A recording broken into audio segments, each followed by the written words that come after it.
start the recording.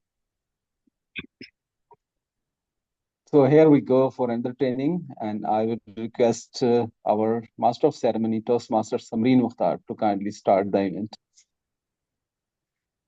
Thank you, Augustine, want to say something? By mistake, ticklish finger, sorry.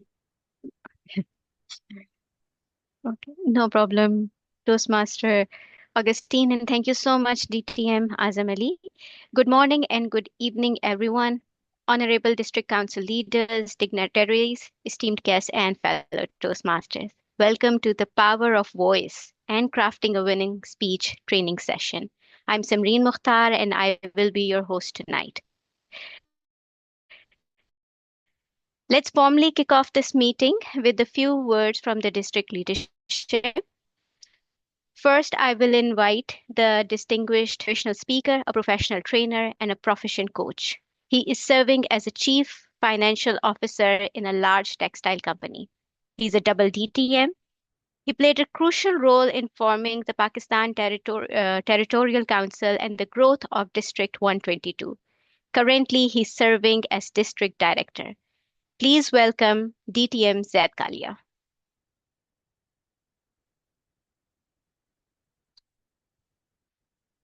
Thank you, Toastmaster Samreen Mukhtar. Am I Yes. audible?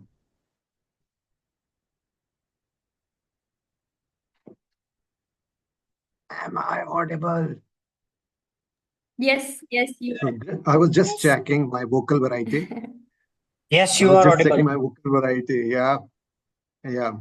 So today I'm very much excited that today we are learning a major part, crucial thing in a speech. There are two major things. Although I truly believe that when we are on the stage, every speech matter and every speech should be a champion speech. And to craft a champion speech, we need to decide the message and we need to decide on title. So there are a lot of things which count, and every component is very important while crafting a speech. From the idea to the conclusion and the way we go to the stage and how we come back from the stage, everything counts. And that's why our program quality director, distinguished Toastmaster Azam Ali, is so much passionate about training and developing the talent of Pakistan so that every speaker comes up with a phenomenal speech and a speech which can transform lives. And because many speeches have uh, played a crucial role in the lives of others, and that is why we speak. And do you know why people don't listen to each other nowadays? The reason is that they are looking for speakers who can speak in a way that listeners love to listen to their speeches. So we need to incorporate the ingredients which are very important and which are crucial to make our simple speech into a dynamic speech. So that's why we need to learn and relearn, like speeches. I heard a world champion saying that champions' speeches are not written, they are rewritten. And I add on that they are rewritten 100 times to make it a champion speech. So good luck to all of you. And I would like to thank our program quality director, TLA chair, and the trainers of today's session and MOC for uh, making it happen. And above all those who have taken up time and eager to learn new skills. And thank you for joining us today.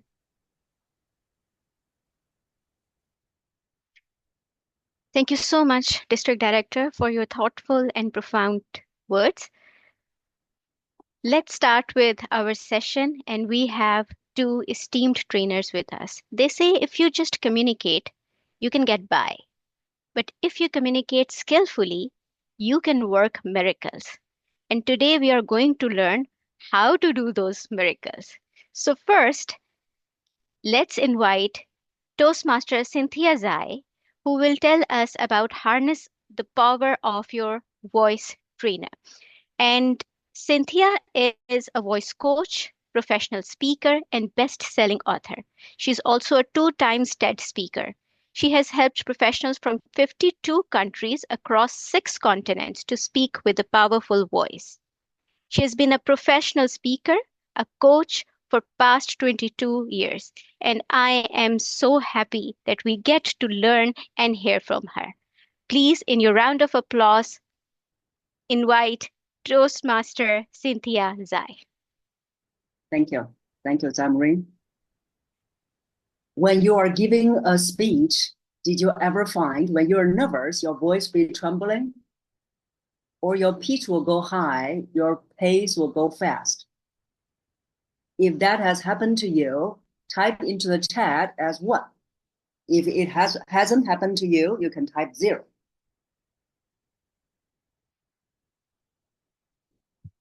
Okay, very good. Thank you, everyone, for your response.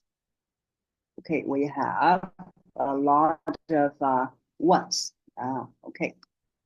So, do you know you can still feel nervous, but you will sound calm and confident even if you're nervous? And that's one of the things that you are going to learn today. So you have a very powerful voice, but are you using it? Or is it to your advantage or disadvantage? So that's what you're going to find out so that you can use your voice to engage your audience, keep their attention, inspire, and influence them. And in the next 40 minutes, you are going to learn how to sound confident without feeling confident. How to have a voice that's not monotonous, but a voice that engages and inspires. Does that sound good? If it sounds good, again, you can type 0. If not, if it sounds good, type 1. We will not have zeros now. And thank you, everyone. If it sounds good, and even though we are going to talk about voice, but we do need to see you. So a lot of my clients, they want to be heard. But in order to be heard, you have to be seen. So if it's appropriate, you can turn on your camera so that I know who are there behind these pictures.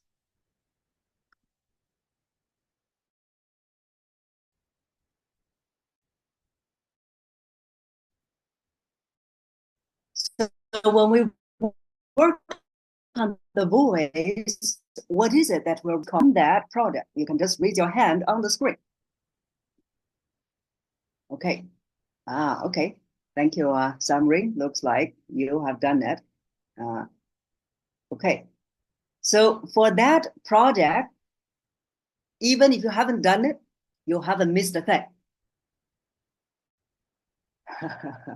Because in that project, it is talking about how to change your tone, change your tones, change your pace, your pitch, your volume. And I was a judge in a contest, speech contest in our Toastmasters before. And in one contest, I saw there was a speaker, a contestant. This is how his speech was like. Oh, the moon, oh, the river. So if I'm delivering in that way, how did it make you feel? To be honest, put into the chat. If I was the speaker, oh, the moon, oh, the river. How did it make you feel? Now you can type words. Okay, let's see. Okay, Cyril, artificial, yes. Some of you are saying very engaging, confused, dramatic, yes.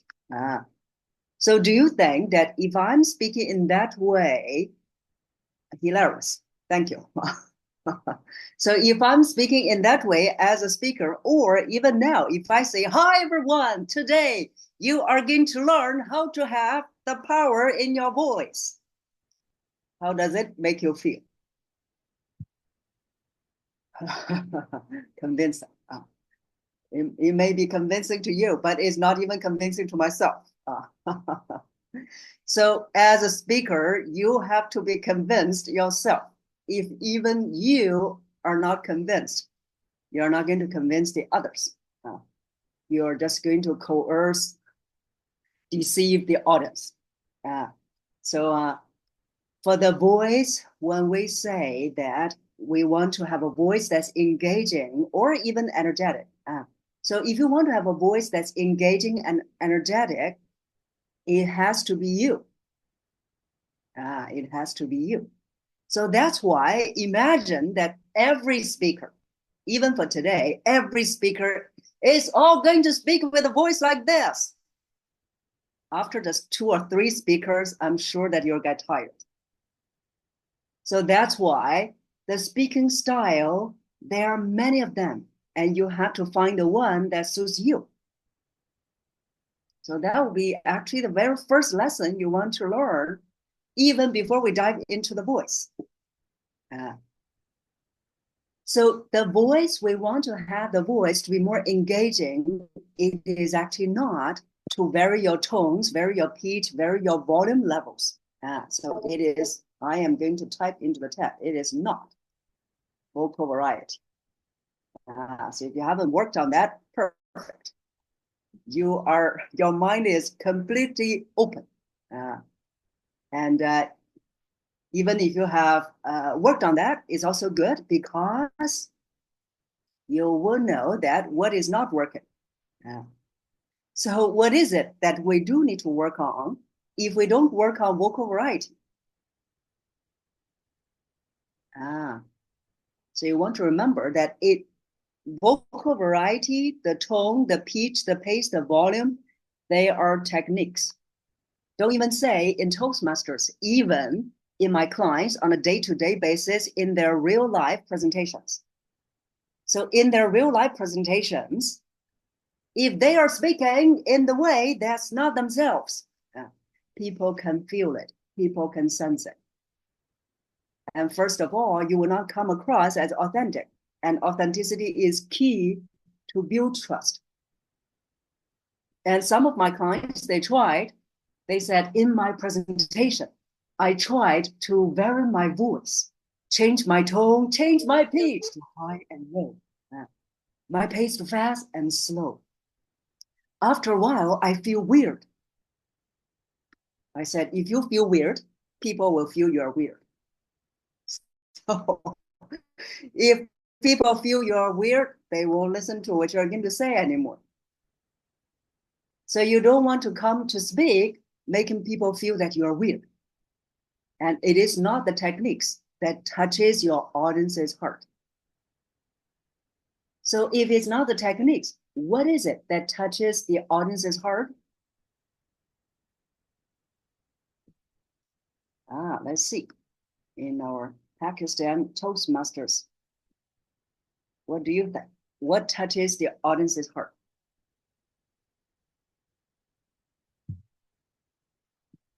Understanding their reality.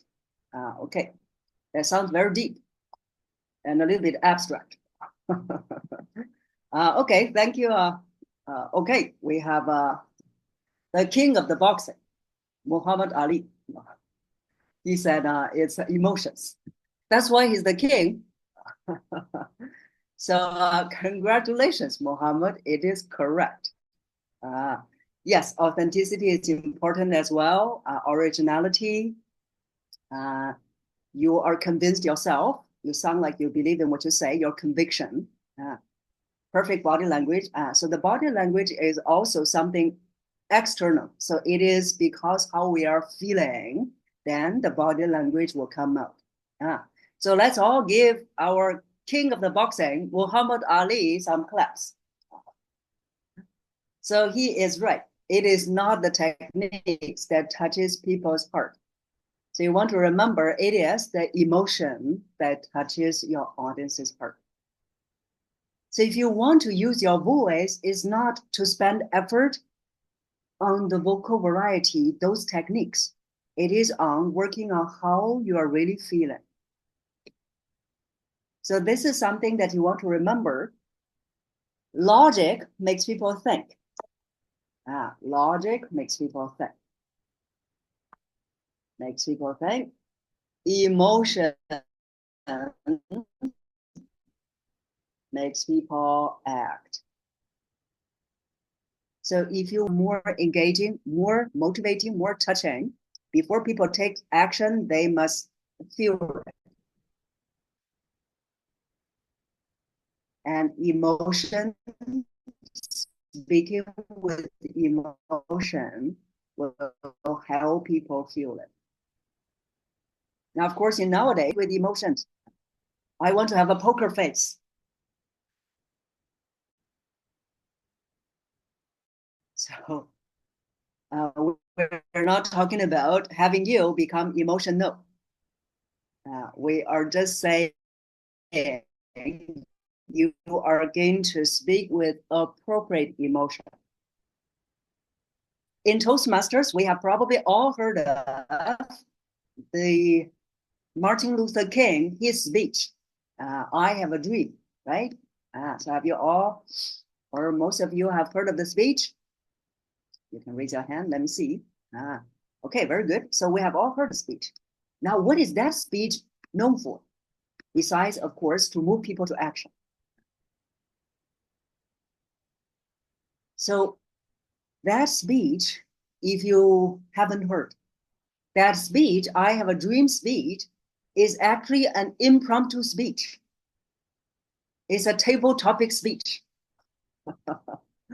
So Martin Luther King, before he gave the speech, I have a dream, he had another speech. So he had a script.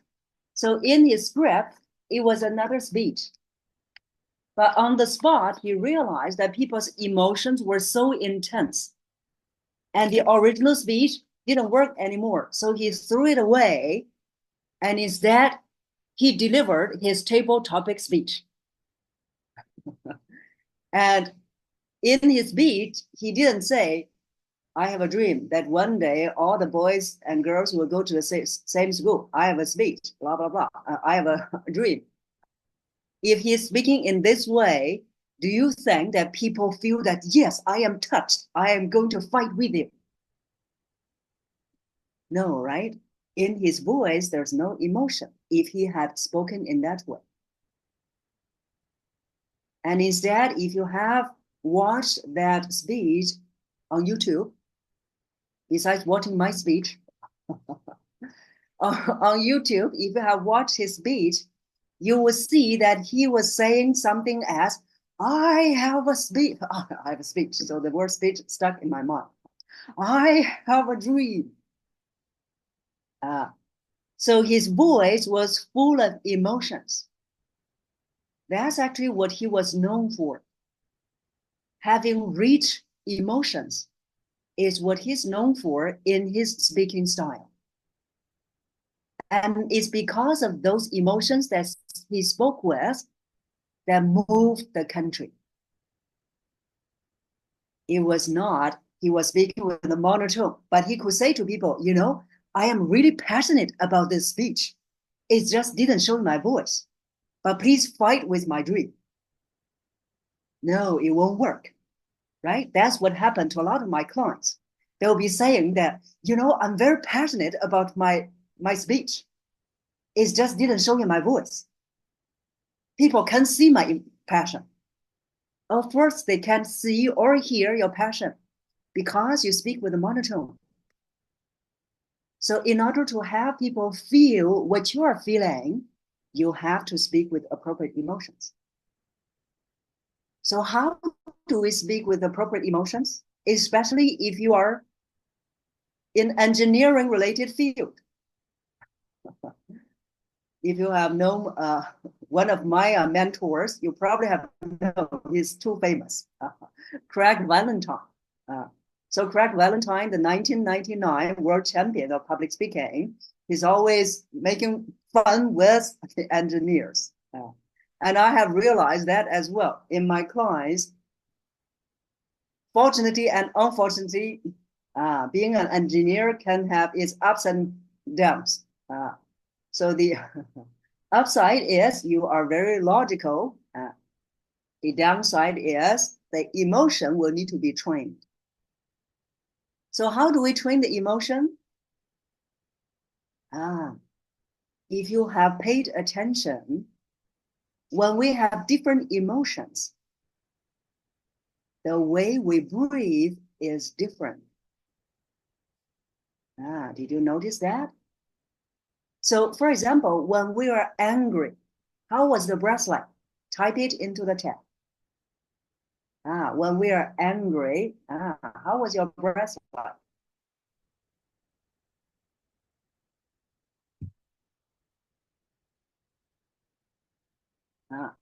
Fast. Yes, very good. Fast. Anything else you notice as well? Heavy, rapid breathing. Okay, yes. It's fast, heavy, a lot of breath, and also shallow. Shallow as well. So shallow and fast is how we breathe when we are angry. Broken words as well. Broken words also happen when you are nervous. How was your breathing like? Again, type into the chat. When you are relaxed, do you still breathe fast? Shallow?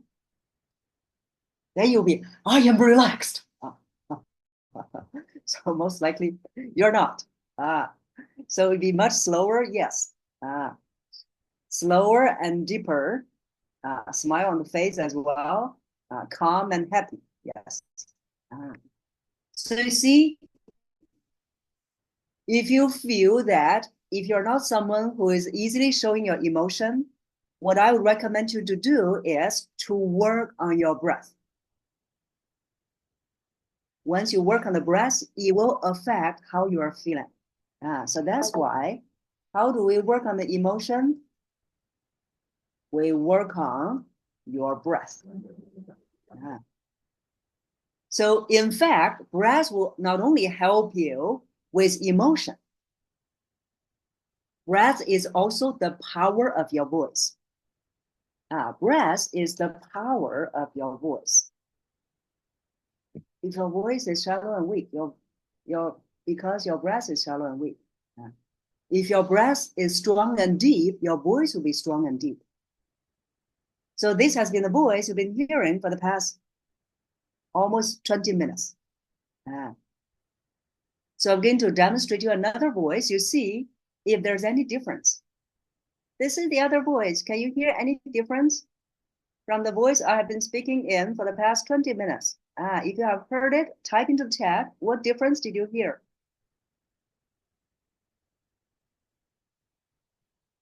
Let's see if you can. I register. Yes, thank you. He is sharp. Not sure if it's a he or she. Mac. Mac timbre.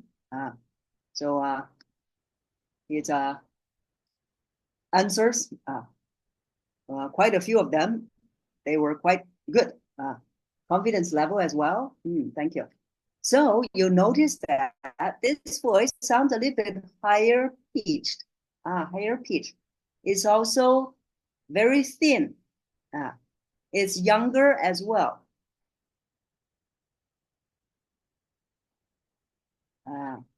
And then in my classes, in my workshops, they will be saying, wow, Cynthia, is there a switch?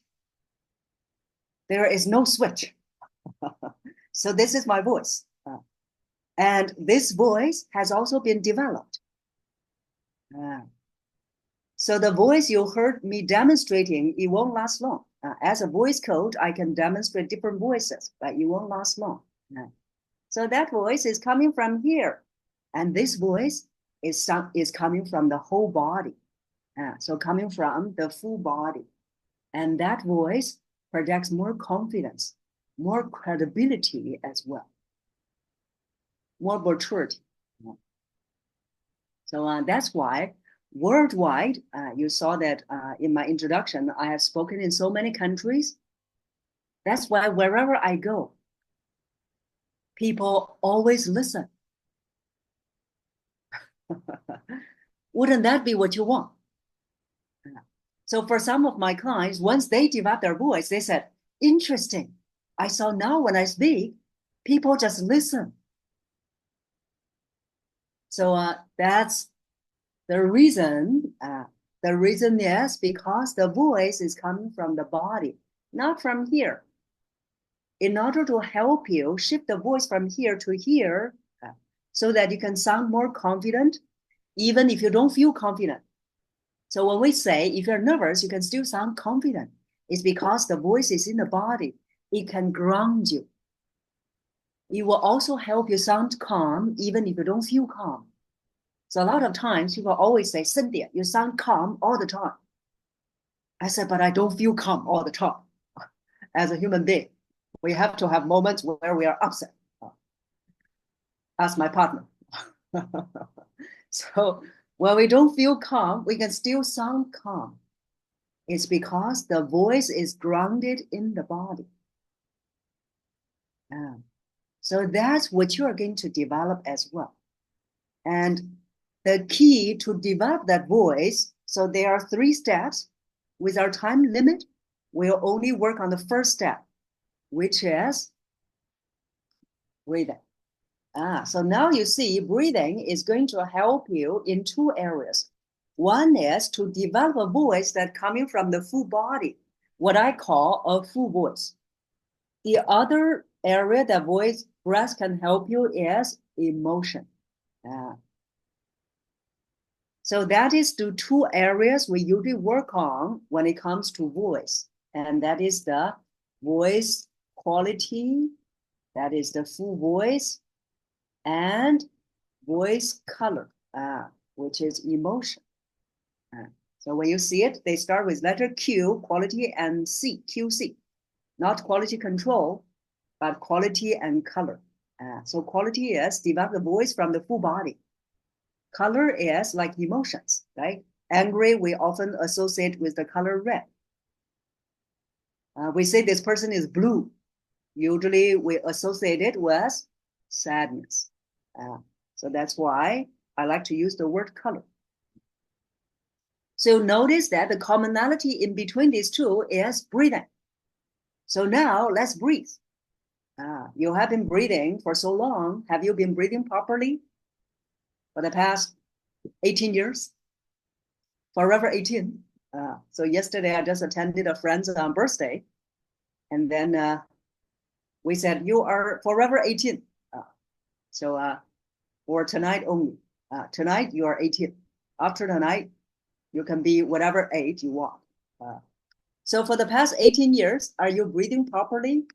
Now is the time to find out.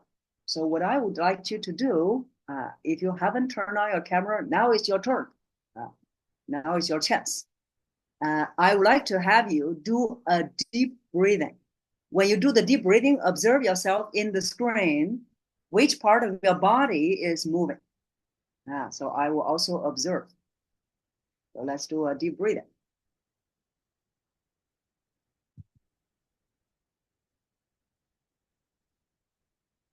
Okay, for those of you who cannot turn on the camera, you can type into the chat. Where did you see the movement in your body when you take a deep breath?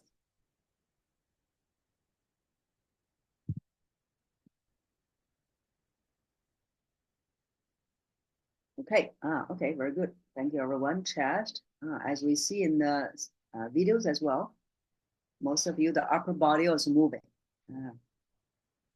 Okay, some stomach, chest and stomach. Okay. Okay, very good. So I am going to demonstrate, you see whether this is what you are doing. So when you are taking the deep breath in, your chest and shoulder move up, stomach goes in. When you breathe out, this part drops and stomach comes up. So if you are similar to this one, there is good news and bad news. In Toastmasters, we are strong enough to hear the bad news first. So the bad news is you have not been breathing properly. So for the past 18 years, you have not been breathing properly. So that's the bad news. The good news is you have potential. So it doesn't matter how old you are, you have potential. My oldest client, when he worked with me, he was 82. That was 10 years ago.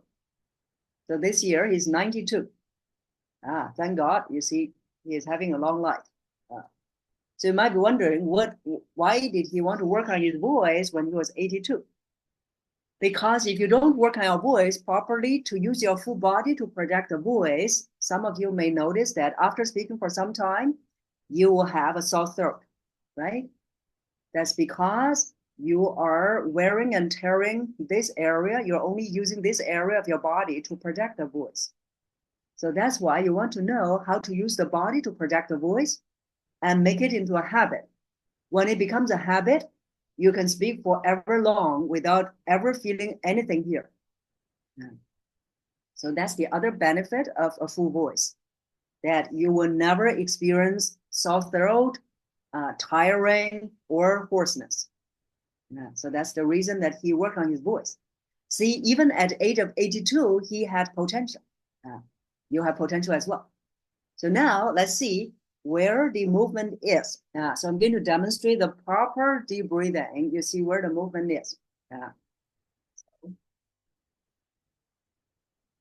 Okay, some of you are still probably waiting. I have already finished. You might have seen nothing, which is supposed to be, because the movement will not be on the upper body. There's no movement here. So now I'm going to stand up. You see where the movement is. I'm going to do proper deep breathing. Now you see where the movement is. Proper deep breathing this time, one more time. See, I breathe in and breathe out. So if you have seen the movement, you can type into the chat. Now did you see? One more time, take a deep breath in and deep breath out. Okay, let's see if you have seen it.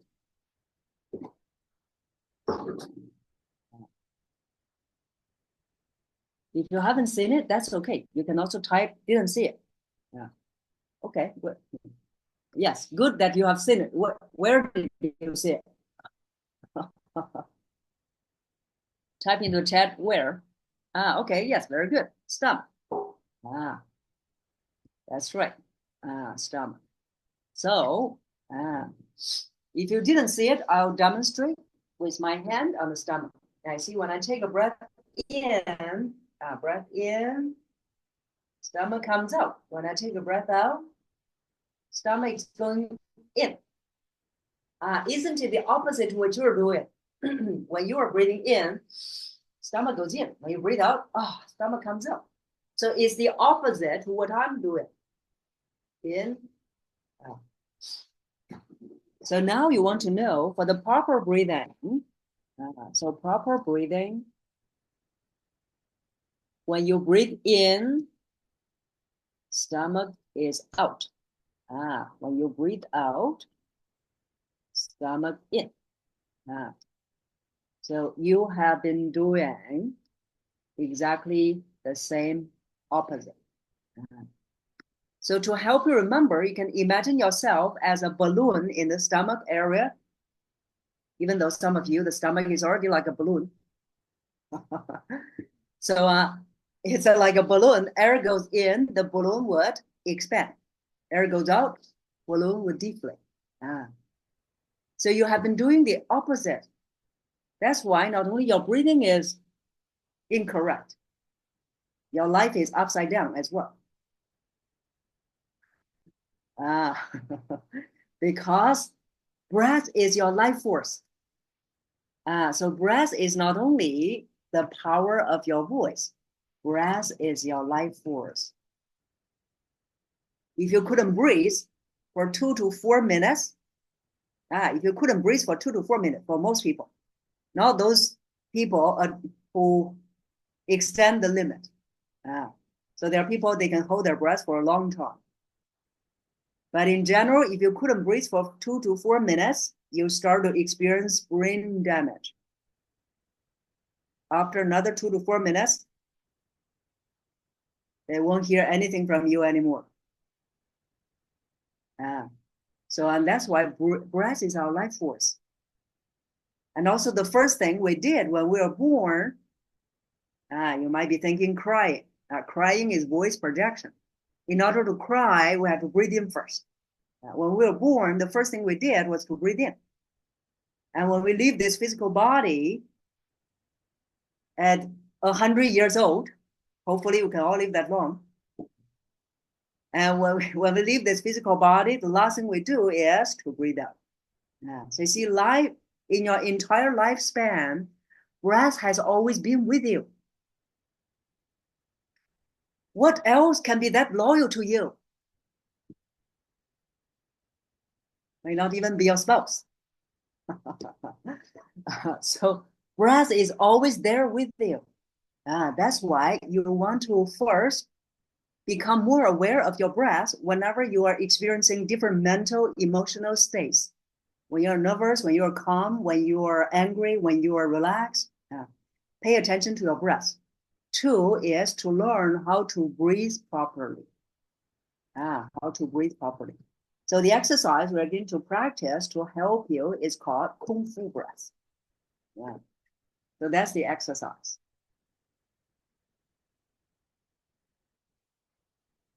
Kung Fu breath. So I'm going to demonstrate. I would like to invite all of you to practice with me. So this is what we're going to do. What we're going to do is you can either sit or stand, sit or stand, and a little bit relaxed. Then you put your hand on the stomach area. So then we are going to correct your out breath first. So which is we're going to, you can breathe in, even if you breathe in the wrong way, it's okay. We just want to have some breath in your lungs first. So breathe in. And then when you breathe out, you need to push the stomach in on purpose and let the air come out of the mouth like this. So to show you, it's like this. Then it should come back by itself. So one more time. So that's considered one Kung Fu breath. So let's all practice. Of course, you can practice a few non-stop, like.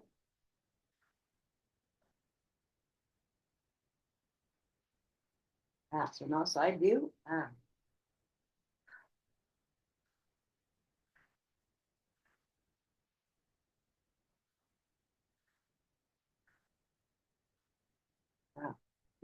Okay, so let's have you all practice.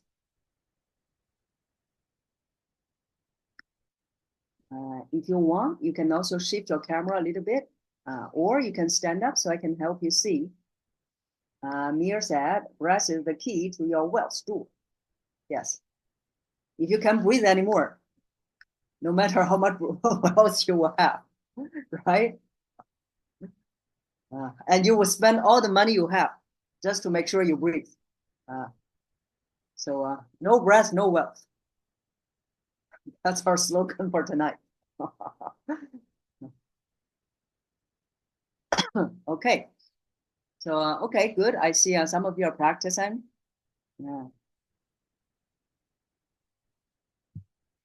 Okay.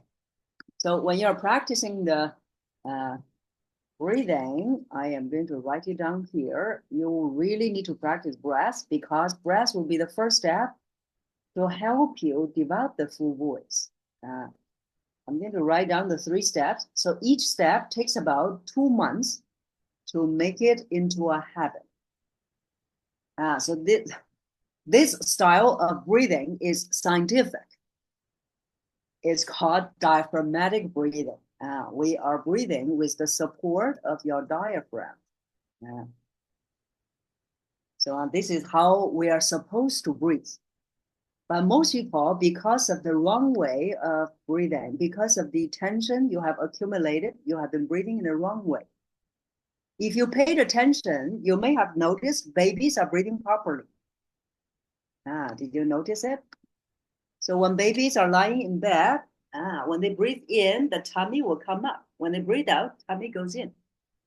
So that's why you see the babies, they can cry all day long, loud and clear, never lose their voice. Babies are not only breathing properly, but also they are using the proper breath to project their voice.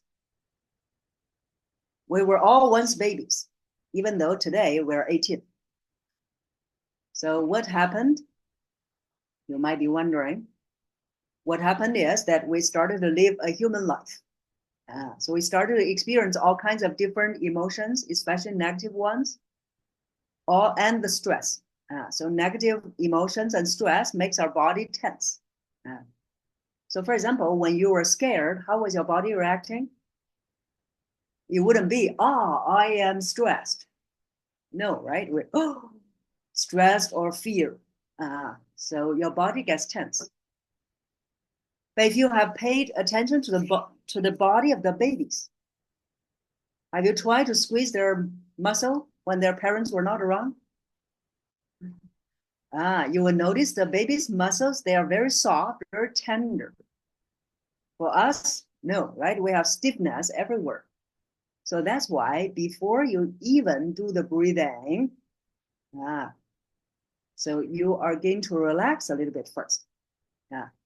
So let's do a quick relaxation, which is just a quick thought. So you take a breath in and then we do. So let's all do a sigh first.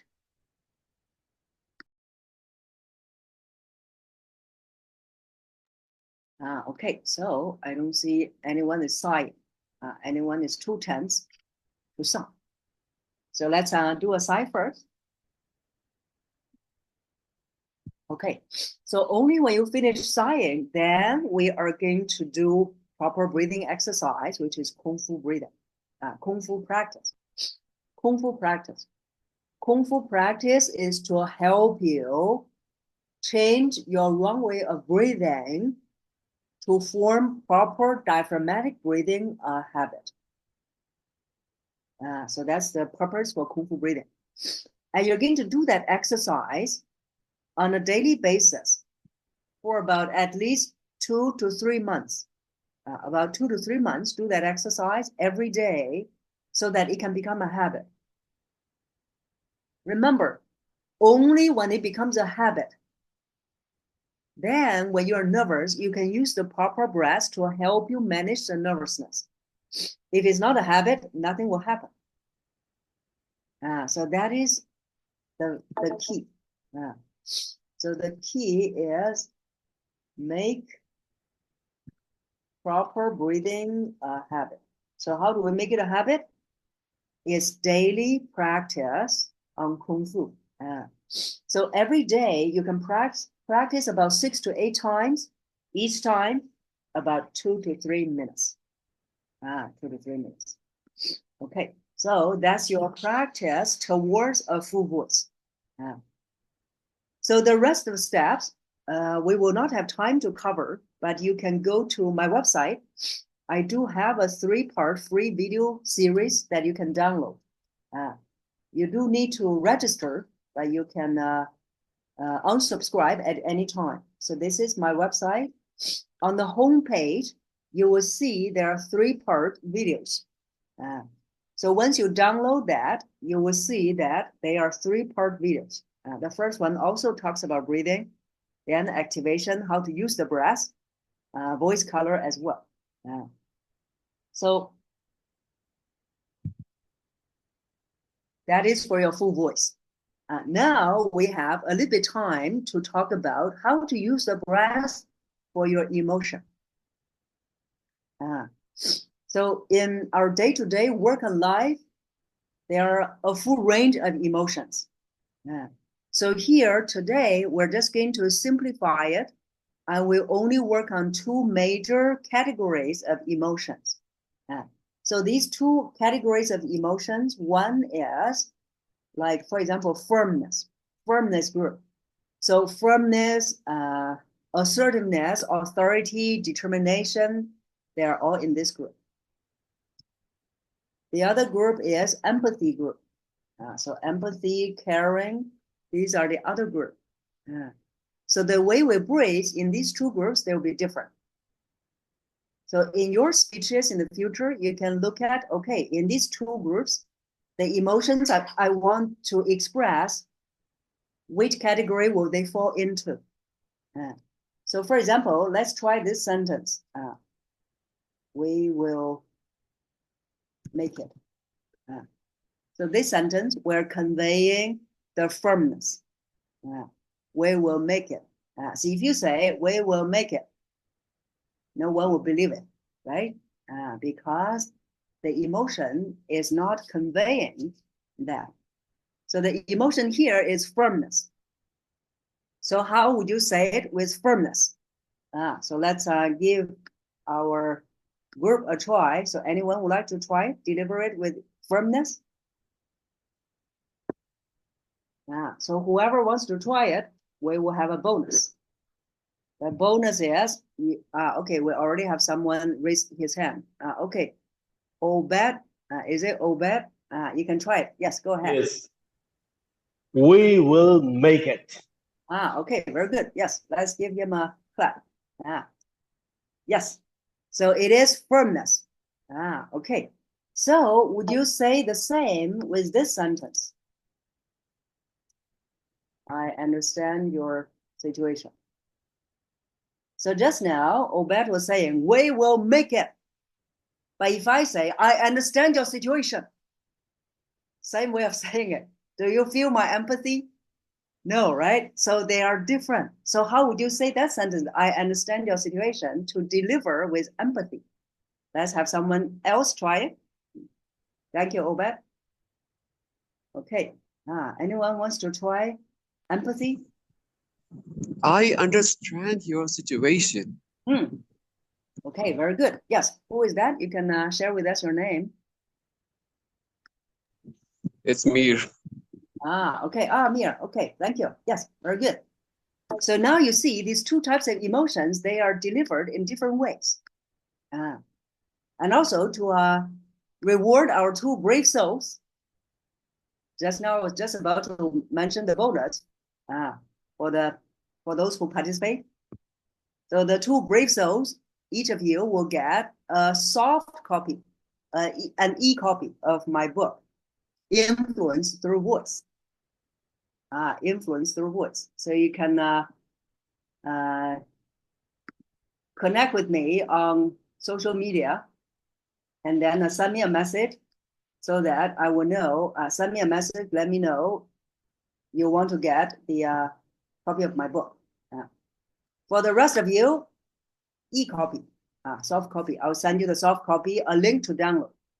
For the rest of you, you can go to Kindle, or if you want to get a physical copy, this is the website. I also have a special code for you. So the code is TMC, Toastmasters Club. You'll get $10 off for the physical copy. So those two, they have demonstrated to us, but if the emotion is not easy for you, or you want to have the emotion to sound more authentic, this is how you're going to do it. Remember the firmness group. So the firmness group, the breath will need to be strong and fast. Breath is strong and fast. So it will more be like, we will make it. Make it, you see, fast and strong, right? We will make it, fast and strong. So that is a firmness. Let's all have you try it. All of you can unmute yourself. Let's hear how firm Pakistan Toastmasters groups are. We will make it. We will make it. We will make it. Very good. Yes, give yourself a round of applause. We Yes. will make it. Yes. And we will make it. Okay, very good. Yes. And then for the empathy, the breath cannot go fast and strong anymore. We cannot say, I understand your situation, but there sounds a but coming. So you must say it in a way that make people, there's no but coming. You cannot say, I understand your situation. It sounds like there's a but coming. So instead, the breath is long and slow. It'd be more like, I understand your situation. I understand your situation. So breath is long and slow. At the same time, if you paid attention, the volume goes like this. So it's not the same volume. It's not, I understand your situation. It's more like, I understand your situation. The voice is kind of fading off at the end as well. Volume became quiet towards the end. So that is actually also the breath gets less breath.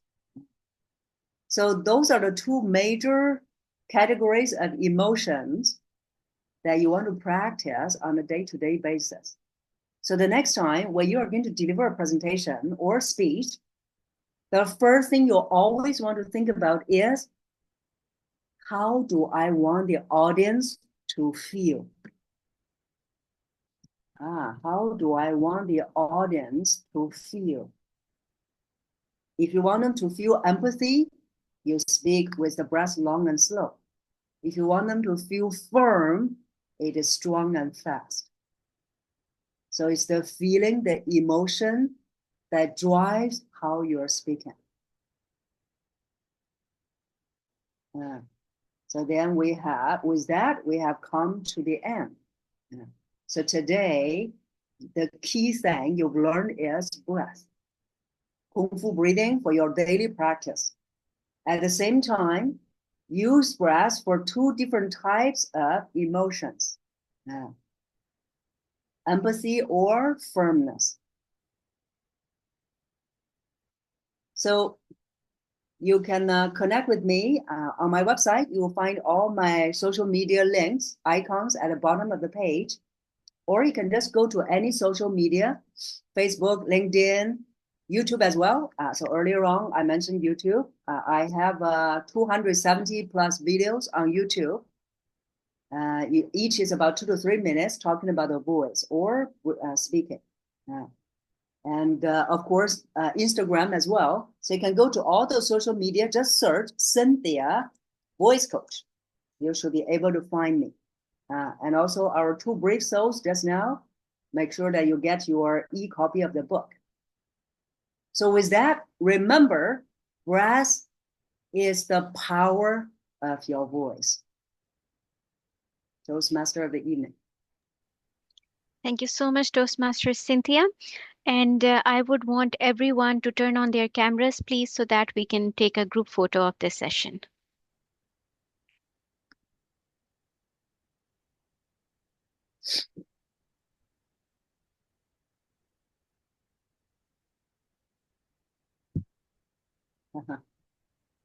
Now I see some of you who are behind the camera.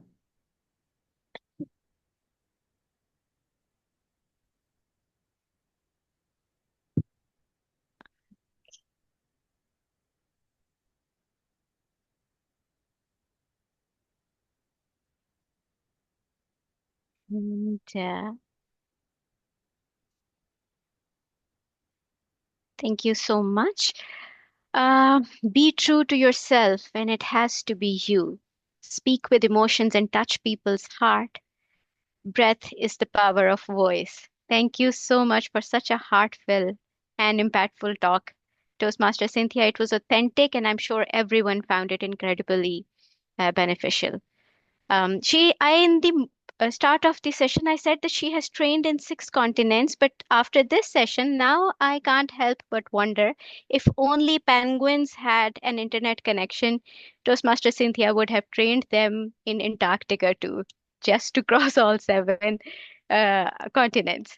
Thank you so much for your wonderful presence, Toastmaster Cynthia. Now that we are all masters of using Any our voice, question? does anyone have any questions? She is still here with us for a few more minutes. Then write it in the chat, and it will be even more appreciated if you can turn on your cameras and rather ask her yourself.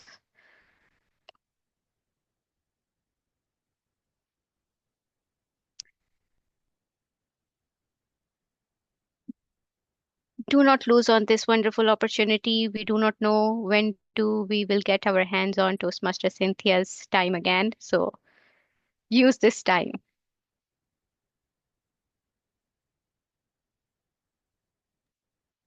Okay, freelancing asked the 3 steps. 3 steps you mentioned earlier, they are actually an acronym as well, which is BAR, breathing, activation, and resonance. So it's in the earlier chat, breathing, activation, and resonance. So we've learned breathing today. After breathing become a habit, we will need to activate the body, activate here so that you can generate sound from here. And once you activate it here, we generate even more sound, more voice, which is resonance. So that will be our 3 steps. Cinder Jax asked, are you also in corporate training? Yes, so I do corporate workshops as well.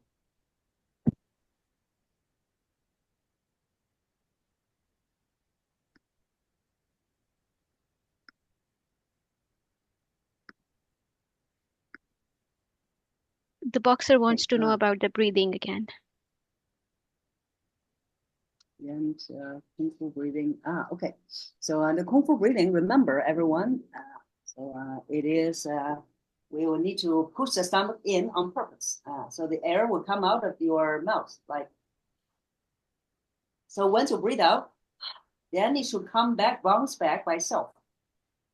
So that is the Kung Fu breathing. And you repeat the process.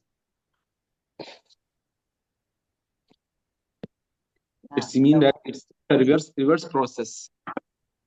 Reverse. Yes. Reverse. When you are taking the air inside, your stomach will go inside. Yes. And when the air will come out, your stomach will also go out. Yes. Okay. Thank you.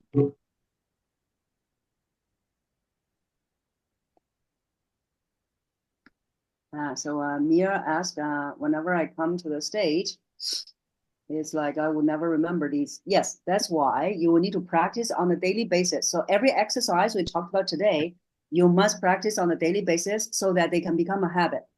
When they become a habit, it will just be part of you. So you don't need to think about it at all. Like, for example, whenever I speak, I never think about breathing, think about the emotions at all. So it becomes your habit.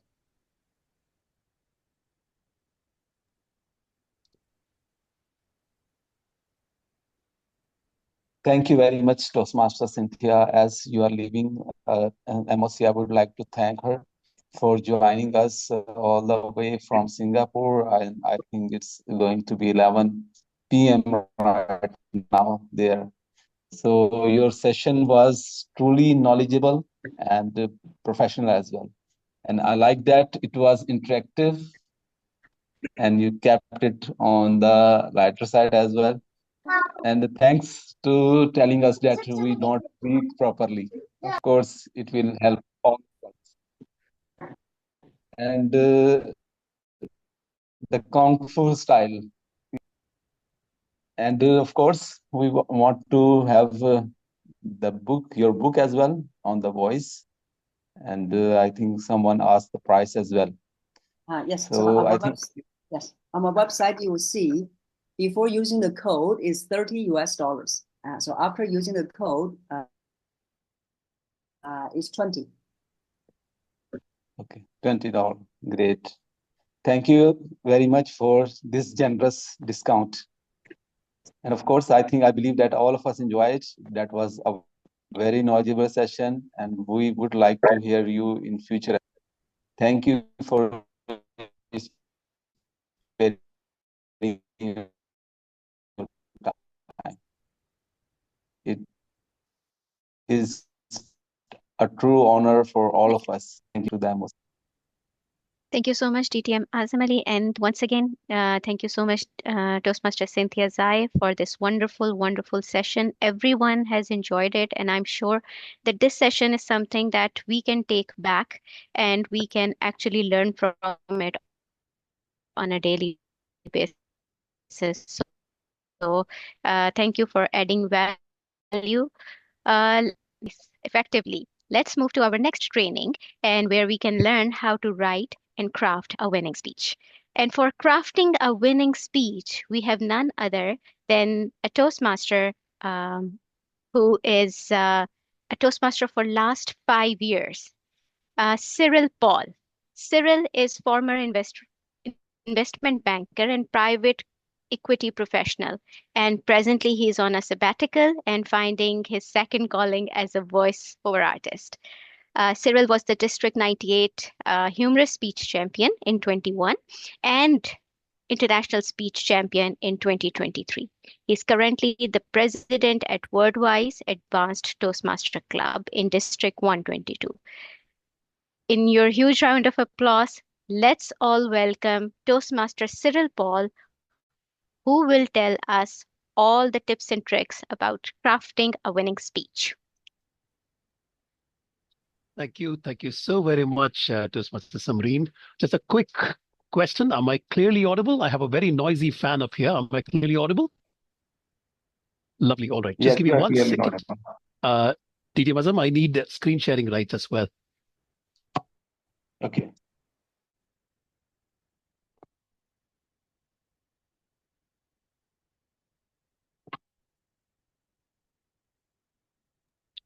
While that's being done, thank you so very much for that lovely introduction. It's a delight to be here talking to District 122.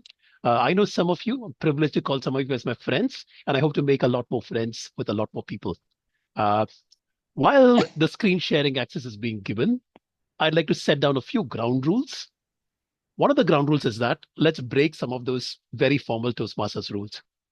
I do not want this to be a one-way session. I do not want this to be one-way traffic. Please feel free to unmute your mics and interrupt me as many times. I shall be presenting a deck, and if you want me to go through any of the slides all over again, please feel free to ask.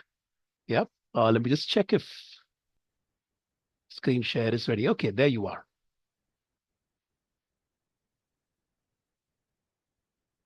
Please let me know if you can see the screen. And yes, it I've is got visible. 2 devices here. Let me just quickly change the view.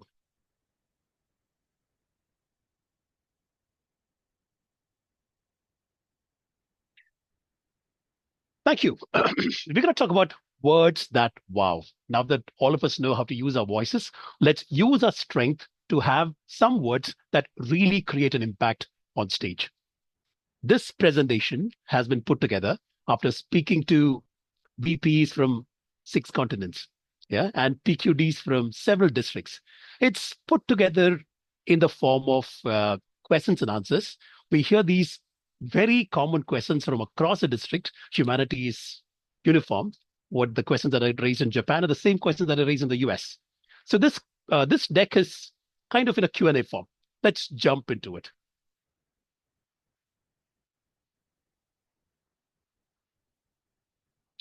Some very familiar thoughts during contest time. How do I begin my speech? What do I write about? Should it be my own story, or should I talk about someone else? Should I walk around the stage, or should I stay fixed at a point? Can I say something in vernacular, in Hindi or Urdu? Does using a prop strengthen my speech effectiveness? Should I quote the title? Toastmaster speeches tend to look like stage performances.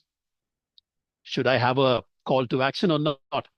We're going to discuss all of these in the course of the next 30, 40 minutes. Let's take the first question. How do I begin my speech? Now, I'm a huge movie freak, as some of you know. I'm going to talk a lot about movies. And here's the first movie coming up. Identify this film. Go ahead, unmute, tell me. It's a huge breakout film for Jim Carrey, apart from The Mask. 1998 was the year.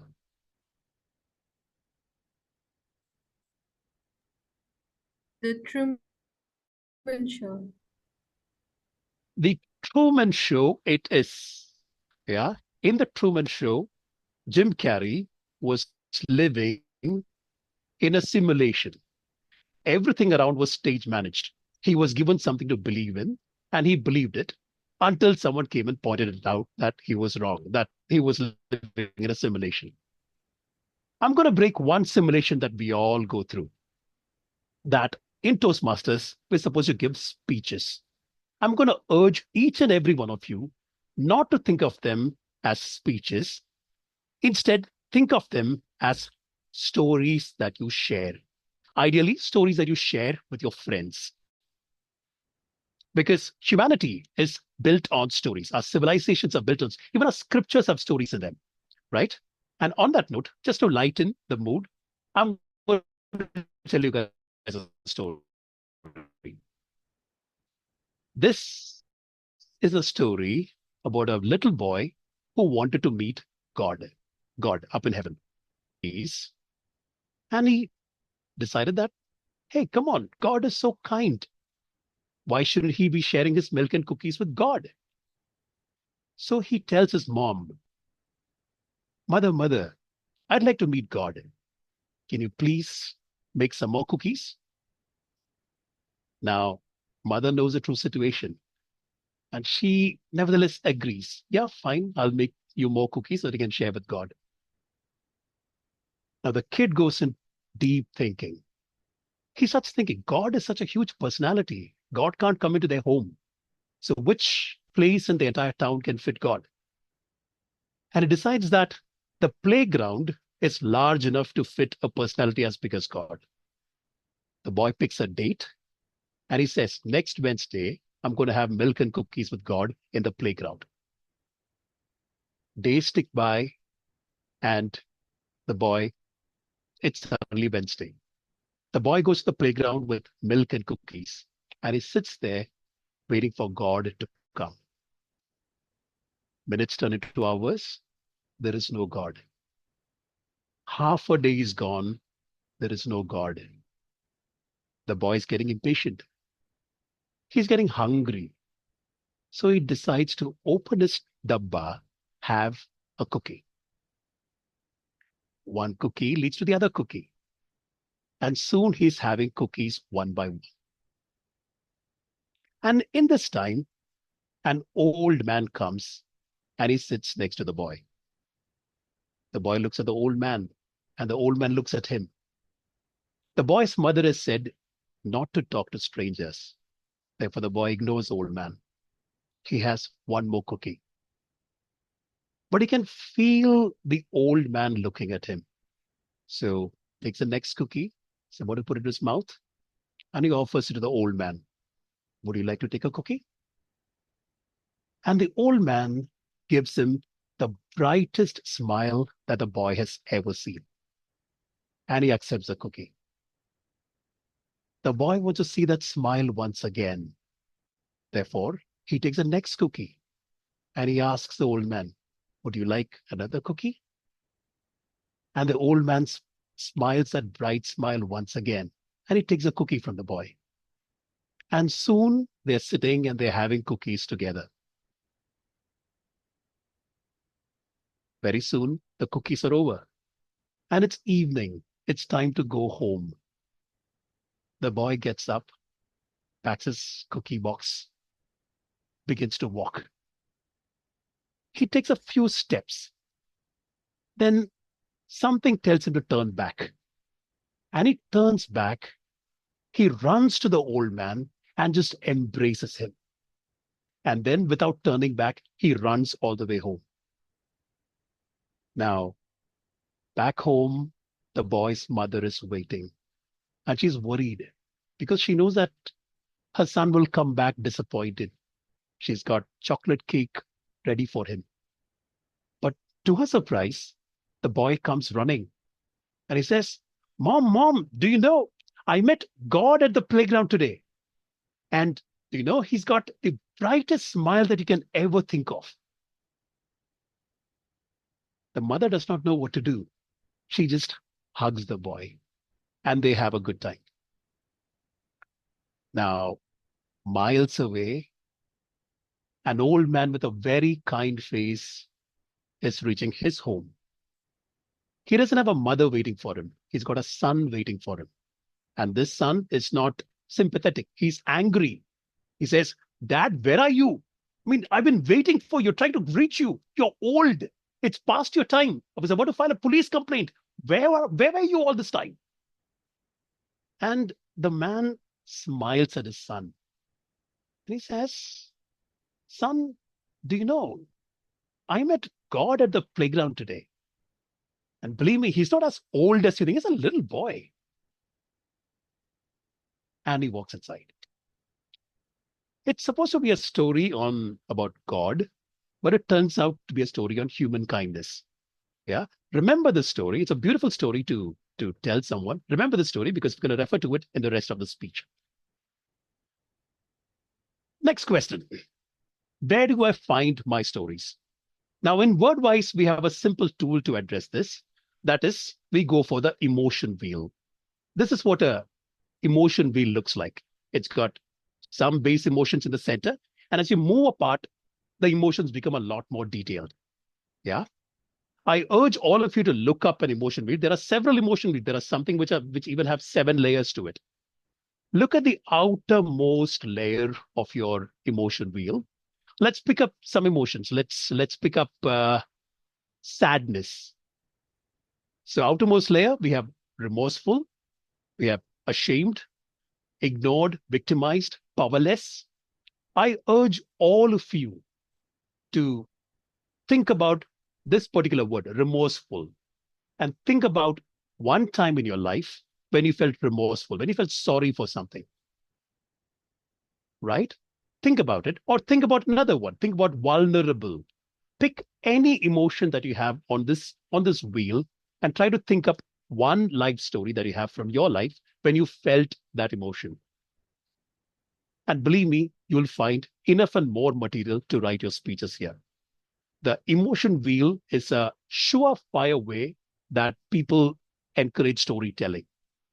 I'll probably put a link to the emotion wheel on the group chat and you guys can pick it up. But believe me, this is one surefire way. Once you start your emotion wheel, let's think of some tips and tricks and tools for a captivating speech. Trick number 1, go for a very memorable opening. Have the hook, because impressions are made in the first 60 seconds. Perhaps one of the best openings that I've seen in the WCPS is by Mohammad Khatani. He actually came in, had a cigarette in his hand, and he said, "What?" Yeah. And he had the entire audience hooked. Now, here in D98, District 98, Bombay, we have someone called Toastmaster Ankit Satanekar. Please look him up. He's got a YouTube channel. And one of his most memorable speeches had this line. The title was, "You shall die alone." So imagine the contest chair invites him, Toastmaster Ankit, you shall die alone. You shall die alone, Toastmaster Ankit. And Ankit, without even losing a breath, he says, "No, no, no, no, no, contest chair, please don't do that to me. I don't want to die alone." And he starts with a speech. Not a single minute, not a single second wasted in saying, "Good morning, contest chairs, my Toastmasters, this, that, and all of that." He ensured that he had the audience hooked from the get-go. Now we think about the 7 minutes that we have to speak, right? We think about greeting everyone and all of that. Believe me, if you have great material, no one will start wondering why you didn't greet them. They will be so lost in your story. Go for that big opening. Go for the usual Toastmasters, usual bag of tricks, which is great language. Use words that make the grammarian smile. Be confident in your appearance. I mean, I've noticed this thing about D122. People are really, really impeccably dressed. I'm not sure if Toastmaster Irfan Qureshi is in this group, but whenever I see him, he's always well-dressed in a 3-piece suit. Yeah, appearance counts. And believe me, appearance also gets you marks in a Toastmaster ballot. Be confident in your delivery. Do not be, unconfident. Do not be nervous or anything. Just go ahead and say your part. Use misdirection to keep your audience engaged. Now, in WordWise, we say that whenever you're on stage, you're supposed to do 3 E's. One is you should keep your audience engaged, entertained, educated. Try to do 2 of these 3 E's. Keep your audience entertained and educated, or engaged and entertained, or educate and educate. Try to do 2 of these 3 E's. And if you end up doing all these 3 E's, believe me, you've done a masterful job. And you added a 4th E to the audience, that is electrifying. You've just succeeded in electrifying the audience. One good way to keep the audience engaged is adding plot twists. Going back to the story, it was supposed to be a story about meeting God, but suddenly we come to know that there was no God. It was an old man. He had a story too. Now, recently at Wordwise, we had a young whippersnapper who came in and he said that I'm going to give the word of the day. And the word of the day that he gave was rectum. And we were stunned. I mean, XCOM members, someone saying rectum. And he went on to actually explain what rectum is all about. People do not know, rectum is a very unflattering part of the body. And he said that it's the place from where poop comes out. And then he took it to another level.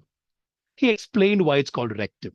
It's called rectum because there is an intestine. That part of the intestine is called rectum intestinium. It's called rectum intestinium because your intestine tends to be curved, it's curly, but one part is very straight. It's called rectum because it comes from a Latin word called rectus, meaning straight. Now, each time you think of a rectangle, straight angles, believe me, you're referring to rectum. Each time you find someone standing erect, rectum.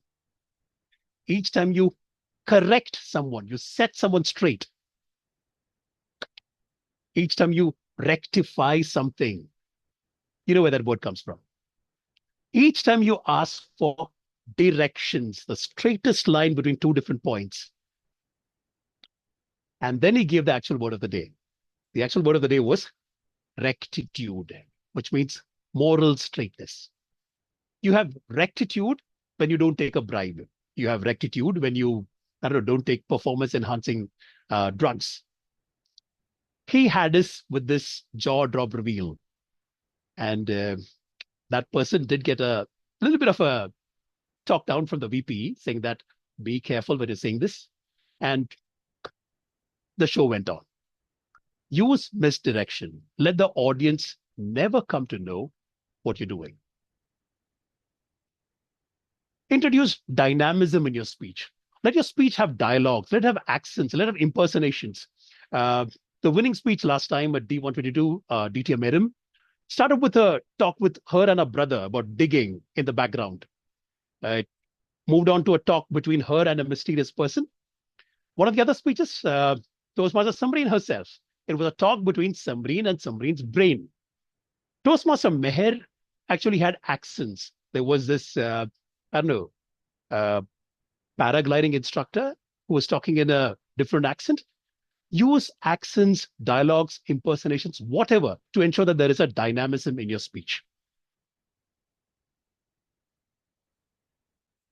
Some more tips and tricks and tools for auditory excellence. One of them is introducing pauses in your speech. Now, that's how a pregnant pause looks like. Now, why do you need pauses in your speech? Please unmute and let me know. Why do you think we need pauses? To let audience grasp what we just said. To let the audience grasp, okay. What we just said. Got it. To let them understand what we have delivered. Got it. To create an impact. Let them absorb the message. To create for understanding your goal. And I think when you have pause in speech, then people are effective to understand your conversation. And when you haven't pause in your speech, then people are said that this is a lesson from any instructor, or I can say that from listener, and we can say that the speech deliver from any function that he or she deliver, and we are always listening. So that's not I can say that purpose or the goal of any speech of Toastmaster. So that's why we have always pause in our speech.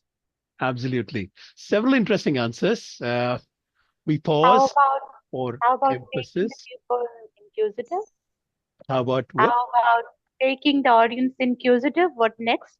Making the audience inquisitive to create suspense, for Yes, emphasizing something, for enhanced audience comprehension, speech transitions for you to pause. Yes, Toastmaster Meher? it's Yes. Ilham. Effective way of covering up and improvising if you've forgotten your speech by mistake. Actually, sir, it aids in you taking a pause so that you can recover. Yes. Any other answers? I heard someone else's voice. To energize yourself. To You energize pause. yourself, to recoup, to recover. Wow, Yeah. some great answers coming there. So, You guys have thought a lot about pausing. so I can say that the purpose is pause in any speech that you give break to yourself. When you haven't pause in speech, then you are too tired in a speech, and you got and you feel. I can say that no any enjoyment in your speech, and you feel burdened. That what is this? So that's why I can say that the pause is the one of the best movement in your speech, and it's so important in the speech. When you haven't paused, then audience are also bored from you, and you also bored from you. So that's Right. why. Okay. I take the cue. I better start pausing a lot more in my speech. I will do that. Pause is pit stop. I'm sorry, say that again. Pit stop. A pit stop. Absolutely. It's a rest pause that you take. Now, the problem with the pause is that you can mistime a pause. If you're standing on stage, you're talking, and there is a pause. People will start wondering whether you've forgotten your speech.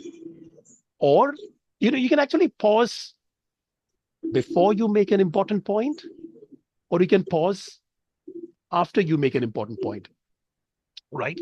But the timing of the pause, the duration of the pause is very, very important. And one way that we try to measure the pause, one pro tip that I would give is a trick called the tick, tick, boom trick. No matter whatever rate of speed that you're talking, whenever you want to have a power pause, say tick, tick, boom in your mind. And you have the perfect pause that you have. It's not too little, it's not too late, right? I'll give an example. Let's say Mary had a little lamb, little lamb, little lamb. Mary had a little lamb, tick, tick, boom. And she said, "Thank you, chef. That was great lamb." Right? The punchline came after a tick, tick, boom. Try to say that in your own speed, your own pace. If I change this entire thing and I say that very slowly, deadpan humor. Mary had a little lamb, little lamb, little lamb. Mary had a little lamb, tick, tick, boom. And she said, "Thank you, chef." This tick, tick, boom, tick is one great way to actually time your pauses. Let me move on to another aspect. This is probably my favorite picture of Barack Obama. Can someone just tell me what makes this picture so special? Perfect timing for pause. Perfect timing for pause. We've moved on from pausing. We're talking about something else. There's a picture on your screen right now which shows President Obama The in a picture very made the different. picture. It's the words that made the picture. It's the words that make the picture. It's something called word art. In other words, you actually paint a picture with words, right? Yes. So whenever you're speaking, try to paint the story in their minds, in your audience's minds. Be as descriptive as possible. All the storytellers, they're very, very descriptive. If you're telling a story to your friend about another friend, you will actually say what that person was wearing, what the person was feeling, what the other person did, all of that. Try to paint that story in their mind. Be as visually arresting as possible. Now, each time you write your speeches, there's something in India that we call the Navarasas. The Navarasas is basically the 9 emotions that you try to elicit from your audience, right? This includes laughter, sadness, anger, disgust, revulsion. There are 9 of them. Each time you're writing a speech, whenever you come to each paragraph, ask yourself, what is the emotion that you want the audience to feel once you've said this? And believe me, if you have an eye on the emotion, the kind of emotion that you're trying to elicit from your audience, your speech is really going to step up one level. Therefore, quickly to summarize this, remember which emotion you're trying to elicit from your audience and write your speech accordingly. Third important thing, body language. Now, as you can see, that octopus it's very clear what that body language is all about, right? Body language is a non-verbal communication, and most people struggle with it. Some people go extra heavy on the body language. They start gesticulating left, right, and center. And some people, they naturally, they don't use their arms too much. They stick to themselves. And suddenly, when they need to speak in a Toastmaster speech, they start gesticulating like a traffic cop. One way that we guide people about body language is just leave your arms to be. Try to say that story with your hands and feet if you're comfortable with it. Try to be as demonstrative as possible and videotape yourself. There are several places in your speech where you're making a PowerPoint, when you're making a very emphatic point, or there is a power pause, right? Here, observe your body language. What are you trying to say? How are your hands moving? And believe me, this is one way to track your body language and to ensure that your body language is not artificial. Body language and pauses, it's very evident to see when you're artificial. Try to make it as natural as possible. Any questions so far?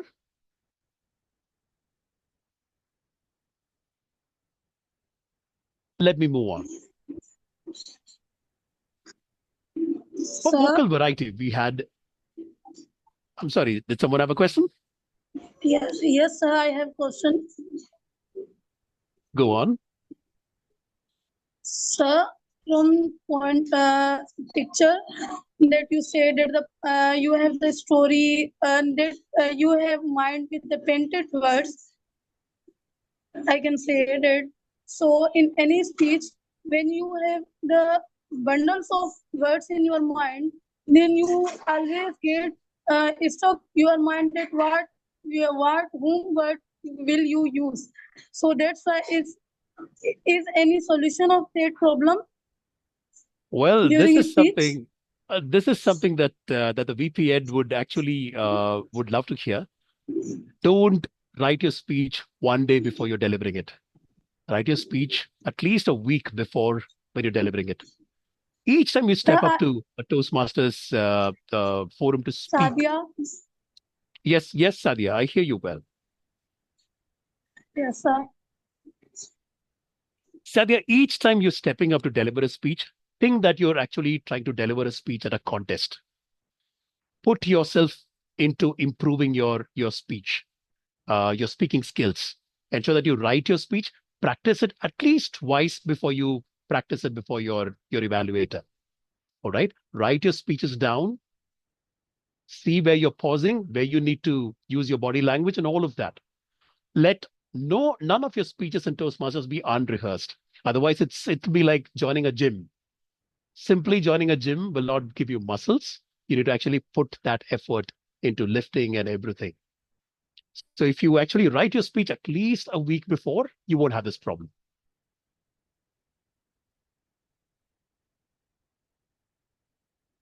Let's talk about vocal variety now.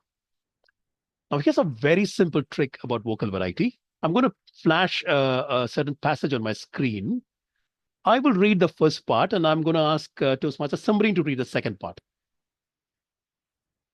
Here it is.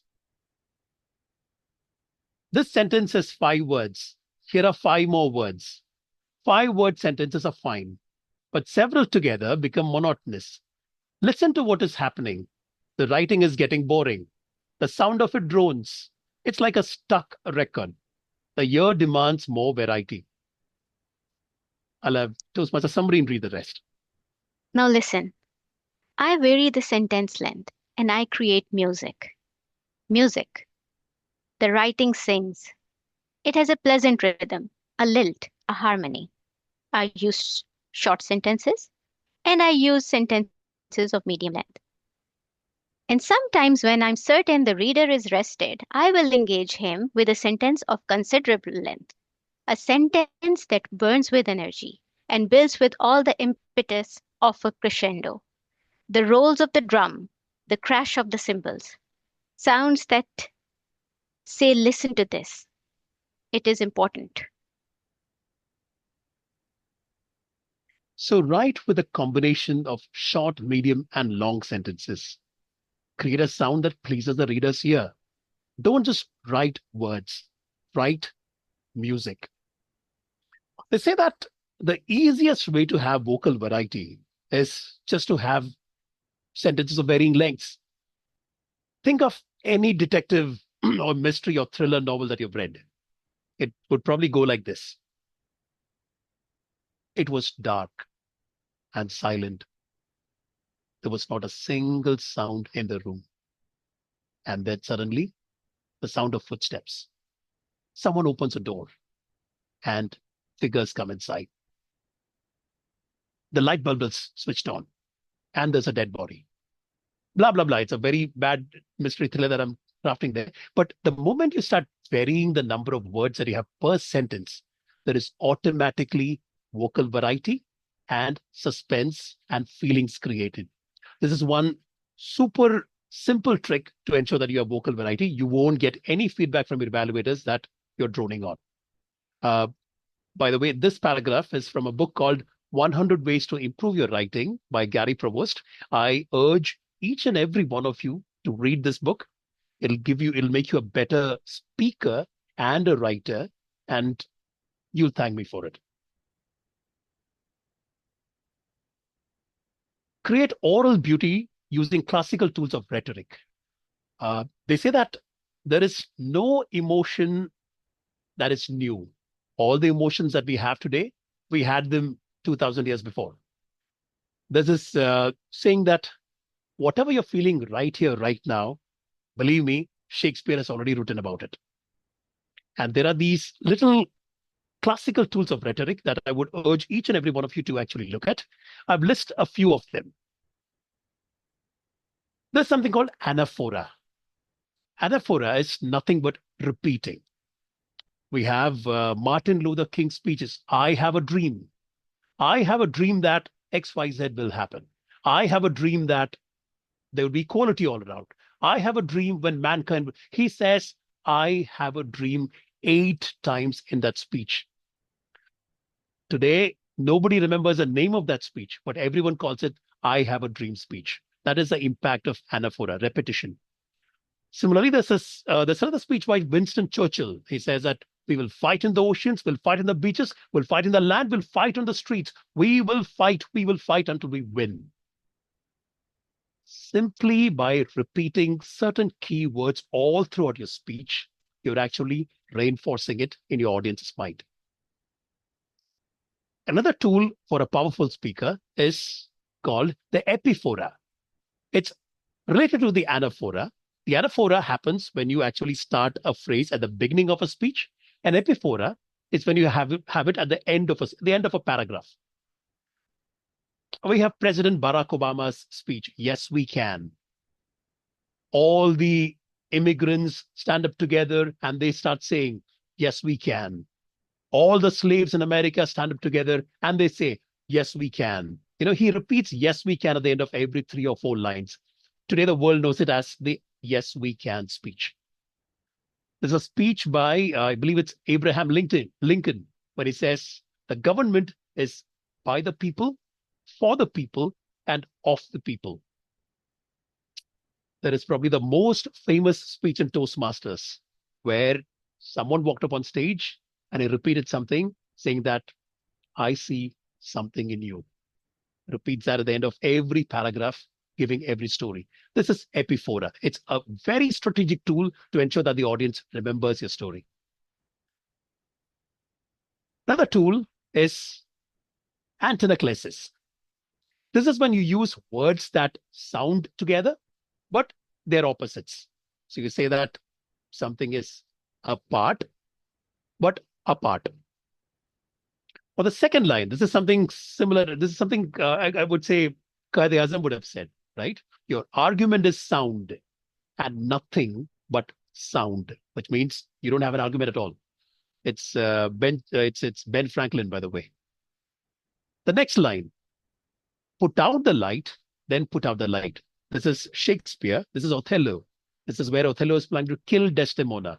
First you extinguish the light, and then you put out the light. Another one, antimetabole. Eat to live, not live to eat. That's Socrates. Or failing to plan is planning to fail. Pleasure is a sin, but sometimes sin is a pleasure, right? These are words with which you can actually hook your audience. There are about 15 marks for language, and using the rhetoric is one way to actually hook your audience and impress your judges. I'd like you to look up other rhetorical tools. There's something called a garden path sentence. I'm not going to reveal all of it over here. Look it up, garden path sentence. What does it do? Another one called the Russian reversal, and a very effective one called the transpositional pun. Look up tools of rhetoric in speeches. You'll find explanations on each and every one. There are about 20, 25 of them. And mastering these will make you a great speaker.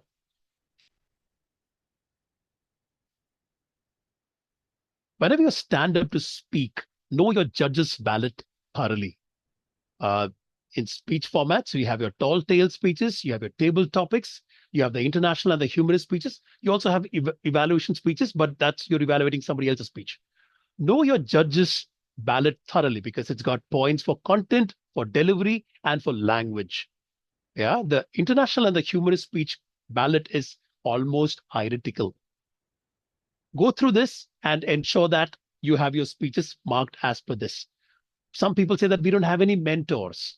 You don't need a mentor in Toastmasters. Just follow the judge's ballot and you'll know exactly what to shape, exactly what to improve in your speeches. Some skills that I would urge all of you to consider would be, number one, read. Read as much as you can. Read all the famous authors that you can. Invest your time in reading. They say that read at least one book a month. Even if you read religiously one book a year, go for it. It's a great habit. You can actually see how people use words to play with. Words can be used to sear, words can be used to seal, words can be used to wound, words can be used to heal. Know how to play with your words, and you can know that only when you read more. Watch. Thanks to YouTube, we have all the best speeches out there for us to see. All the Toastmaster speeches, even excellent speakers like Hillary Clinton, Barack Obama, everyone. Watch as many speeches that you can. Just type best speeches on YouTube and you'll find it. Study their mannerisms, study their vocabulary, study their presence, and try to ape it, copy it. And at some point, you'll find your own presence emerging. As every VP Ed says, get a mentor in Toastmasters, because a mentor is someone who can actually work with you as an experienced person. He can actually tell you what works, what doesn't work. Ensure that if you have a mentor, if you don't have it, ask the district team to get you a mentor, especially if you're a contestant going in for a contest. And I would also urge that be respectful to your mentors, because Toastmasters, no one's paid for anything. Do not reach out to your mentor one day before your speech. Say that, I have a speech, please go through it, please give me feedback. Respect your mentor's time.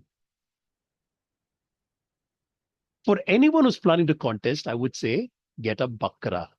When I say get a bakra, get a victim. Get someone who will actually listen to your speech and give you feedback.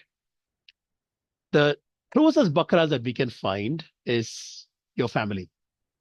Whenever I've practiced my speeches, I've delivered my speech at home countless number of times that they've actually threatened to throw me out. Yeah. So have as many bakras as you want. Have bakras who are young, have bakras who are old, have bakras who are male, female. Ensure that you practice before as many people and get as much feedback that you can.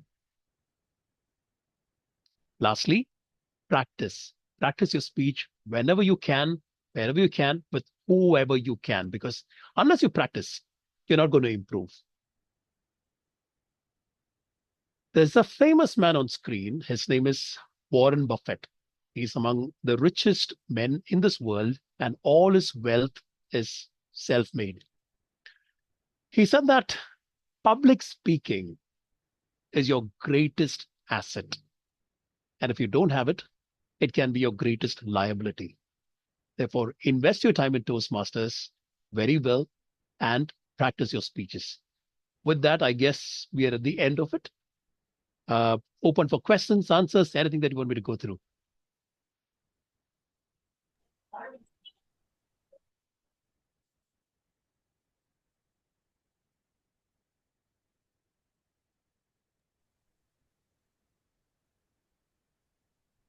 Everyone, Toastmaster Cyril is waiting for your questions. This is the time.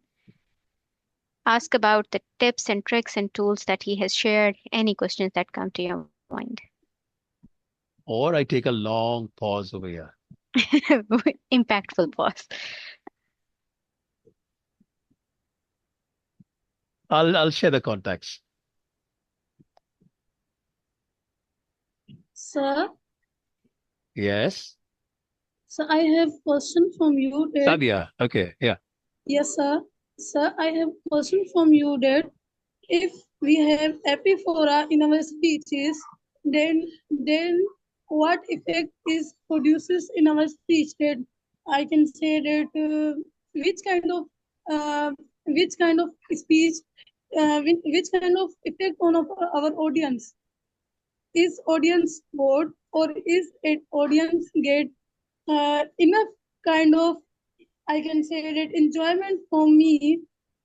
Then who means how many times I use epiphora in my speech? Well, anything more than 3 is a good count, right? They say that the triads are the minimum that you must do. You do it 2 times, do it 3 times. Yes, there's a pattern, 1, 2, and 3, which is why we say it's as easy as A, B, C. It's as easy as 1, 2, 3. 3 is the minimum that you have, because the moment you have tuck, tuck, tuck happening, there is a pattern. So try it at least thrice. So it's not depend upon the time duration of speech.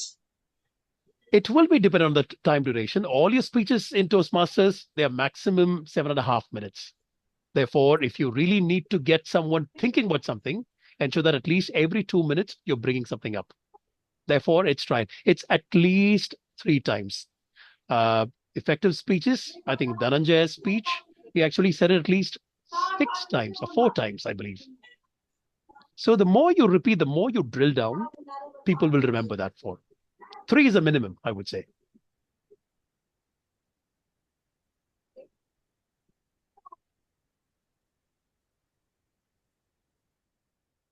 Meanwhile, I will ask everyone to please turn on your cameras so that we can have a group photo of this wonderful session. Hello, sir. Can you hear me? Yes, I hear you. Can't see you on the Yeah. screen, but yeah, I hear you loud and clear. Yeah, my name is Hassan. I have recently joined Lahore Toastmasters Club. The problem I am facing right now in my public speaking is that the lack of flow. Just like Pakistani Indians, we speak, we're not native in English. So when I go to the stage and I start impromptu speaking, my flow is not that good. So how can we improve our flow in English? Thank you very much. Impromptu speaking is probably one of the toughest skills that you can pick up. And the only way you can be better at that is by practice. Ensure that you're recorded. Someone's actually recording your speech. Someone's giving you feedback. Remember the mistakes that you make and keep at it. One way to actually start improving is for your impromptu speeches is by actually preparing better for your prepared speeches. When you read more, collect more quotes, collect more words that you can use and practice those. Most people, and actually it's a Toastmasters program defect. The moment you deliver a particular level or a particular project, it's tick, done, you move on. So we have people who finish an entire pathway in as little as 18 days. That's the quickest that I've heard. And there are people who finish a pathway in as much as 3 years, 4 years, because they don't deliver just one speech. They deliver 4 to 5 speech per project. You have a vocal variety project, 5 speeches. You have a research and presented project, 3, 4 speeches. Just don't give it once and move on, because one and done, you're not improving. Practice again. Does that cover, Mohammed Hassan? Yes, sir. Thank you very much. Another thing I would like to say that you have shared the criteria, judging criteria on your screen. Yeah. Can you please reshare that so that we can take a snapshot? Absolutely. It's pretty much available. Just look for the judges ballot, Toastmasters, whenever you log into the website, the Toastmasters website. In resources section, you'll find it. Believe me, the resources section in Toastmasters is an extremely forgotten place where you'll find gold. Go through it. It's got enough and more speech improvement tricks and tips and techniques that you'd love it. Spend time on it. I think PQD, we should probably do a session on what's available on the resources page. Yeah, thank you very much. Toastmaster still? Yes, Toastmaster Robert. Yes, hi. Thank Good to see very you. much. Thank you for delivering a mind-blowing session. I was like literally moved, but somehow probably I missed out. I couldn't get any suggestion for stage movement, which I'm pretty bad at. Stage movement, I couldn't get any suggestion. Would you mind shedding some Absolutely. light on it as well? Yes. Now, stage movement. Question number 1. Decide whether it's needed.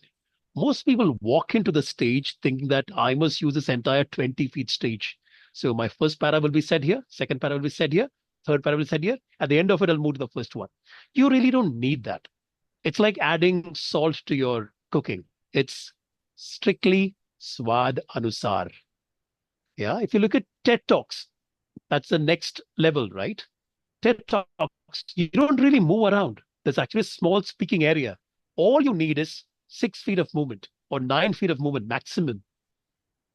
So you don't need to move. You can just stand rooted to one speech, use your body language, lean forward, walk around a little bit, take a few steps. You don't need stage movement as meticulous as people make it out to be. But having said that, if your speech needs some movement, go with it. Go with the flow. Depends a lot on what you're trying to convey. Thank you, Toastmaster Muhammad Yusuf Warsi. Yes, Toastmaster Mohammed. Yes.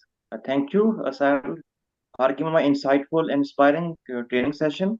I have 2 questions. The first question is, what is the importance of asking a question to engage the audience? Is it compulsory to ask a question in a speech? And how many questions can be asked in one speech?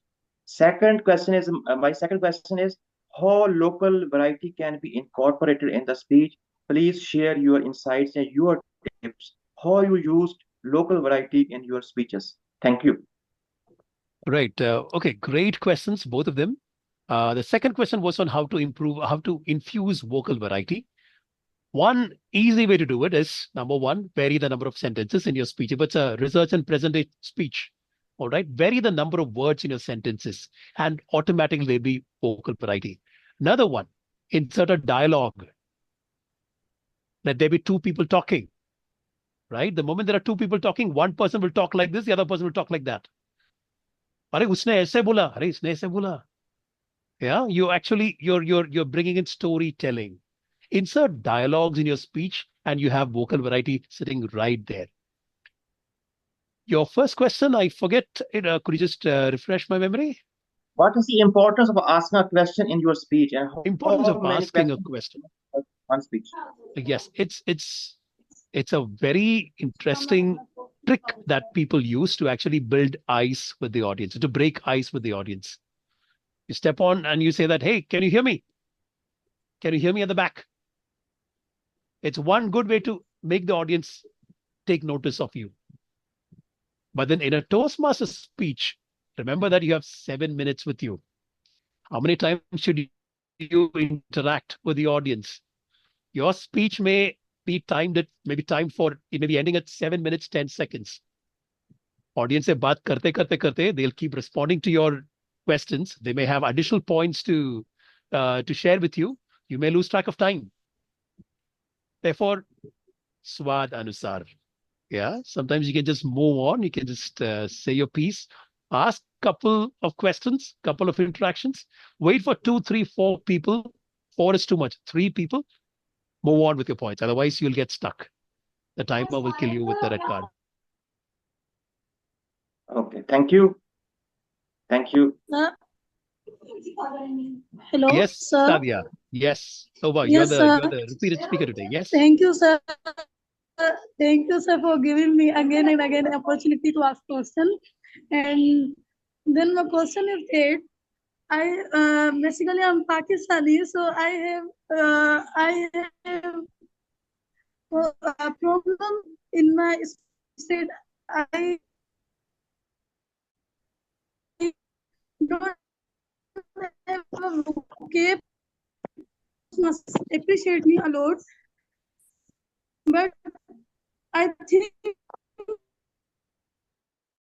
I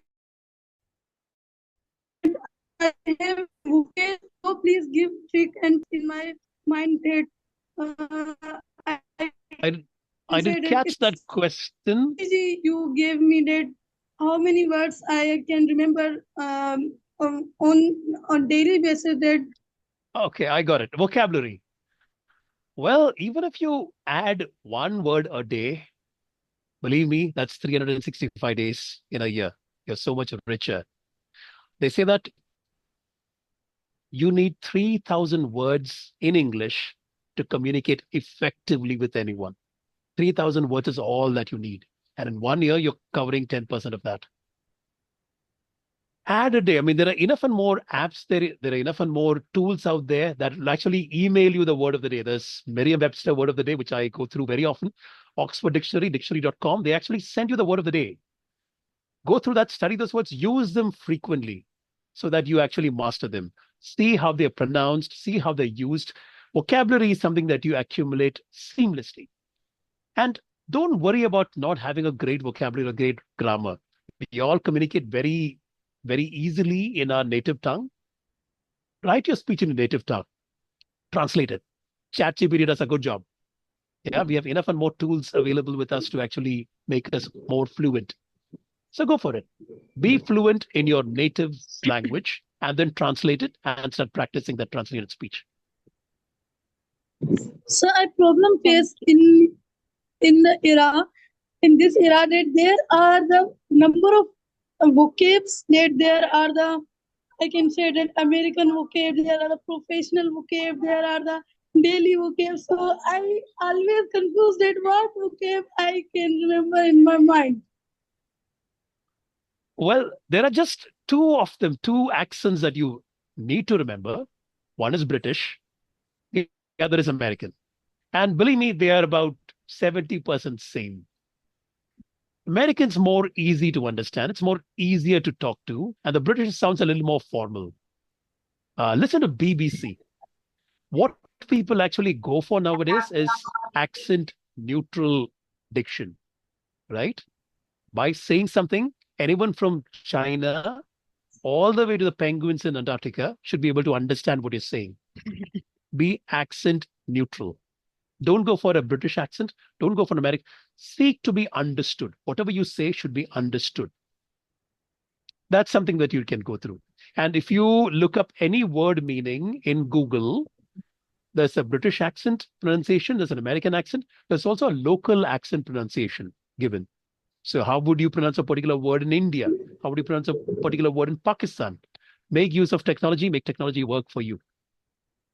Thank you so much, everyone, for the questions. Yes, sir. And Thank if you you so have much. anyone has any other questions, then please write them in the chat and Toastmaster Cyril will reply those. If you still have any lingering questions, you can send him and he will share his email address and also his WhatsApp number so that you can reach out to him and you can have your question answer session with him.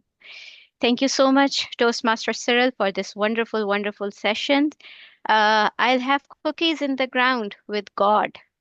I'm not sure if any of us will find God that way, but the story certainly made me hungry for some cookies.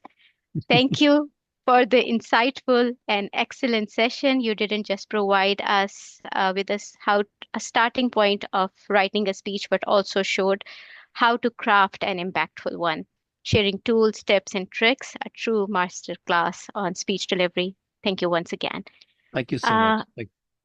With that, I see that DTM Sarfaraz Nazir has joined the session. If he is still around, and DTM Sarfaraz, if you can share some thoughts.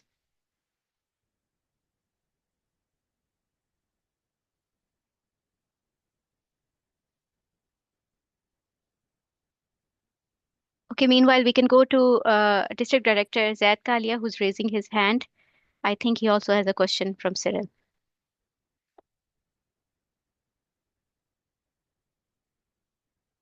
Thank you, Toastmaster Cyril, for wonderful insight. And why I have raised hand is because one of your fan is sitting with me, and on his behalf, I would like to thank you. He's my son, and Okay. yeah, he's also your friend, and he really likes your uh, picture you have used in your in Zoom setting. So he was saying to me that say thank to Cyril, and he used to read messages along with me when I read your messages in WordWise group. So Oh, that's why wow. I wanted to say thank you. All right. Do tell him But that that's Captain Haddock, and he's got a excellent vocabulary. जब वो गाली देता है, वो एकदम philosophical गाली देता है. It's Tintin. It's from a cartoon character from Tintin. It's Captain Haddock. Toastmaster Thank you Zaid so Kalia, do very you much. have any closing comments? I think we should close. Okay. So the thing is, the important thing is that these all things we are sharing with each other are important for our contestants as well as for our speakers. So I would like to mention one thing, that there's a difference between delivering a speech in your club and delivering a speech in a contest. So if you are going into the contest, uh, prepare your speech according to the ballot. So, for example, when Cyril was saying that asking a question, "Hey, I'm audible" or something, it can be effective in the club speech. But if you say this in your contest speech, you will not get the mark. So integrating questions so that everybody is engaged. The important thing I think is that we need to prepare. If you want to go to the battlefield, I call it a battlefield. The stage is the battlefield. You have to go there. In Toastmasters, we love each other. We uh, want everyone to succeed. But when it comes to contest, it's a battlefield. So we try to compete with each other. In this way, we grow. So remember that you have to plan it out. You need to work from the beginning to the end. You have to practice, practice, practice. And then you have to obviously find the coaches. And as the Cyril said, Bakra, you need to find someone who can give you time, who can give you feedback. And one more thing which I would like to add, that if we go to too many mentors or having too many coaches can also have a negative impact on the your speech, because we tend to confuse because their coaching style is different. Their views may be different because there's a personal opinion how to use different tools in public speaking. Some says that these are effective and others says these are effective. So you need to be mindful of that, because everyone is sharing their experience, and they may be different, but the thing is we need to compete. So to level up our game, we need to work hard and we need to be focused. So I would like to thank all of you for joining me here, and By the way, he's not Cyril's fan. He's too young. So, uh, so thank you everyone for joining us, and I would like to thank you, DTM Azam Ali, for organizing series of trainings, which is important part of Toastmaster. And I forgot to say one thing, which I used to say since I became district director, that if you value this training, it is more than your 6 month subscription. So be the member and reach out to guests and make them member, because it's more value, adding value, and it's coming on again and again. There is series of trainings. So my message is that um, spread the message of Toastmaster and learn from these giants we have, and try to level up your game. The more competition we have, the talent will increase, and then we will be, inshallah, opening the doors to the world level, inshallah.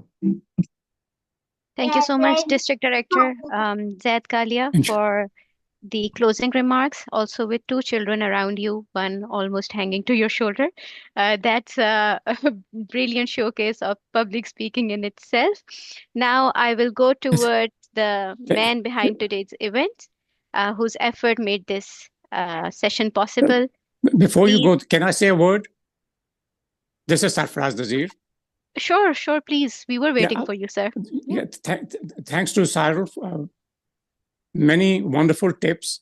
My recommendation to those who are seeking to improve their speaking skills is to pick one tip and focus on it and apply it instead of trying to apply all at the same time. Work on one tip at a time or one area of improvement.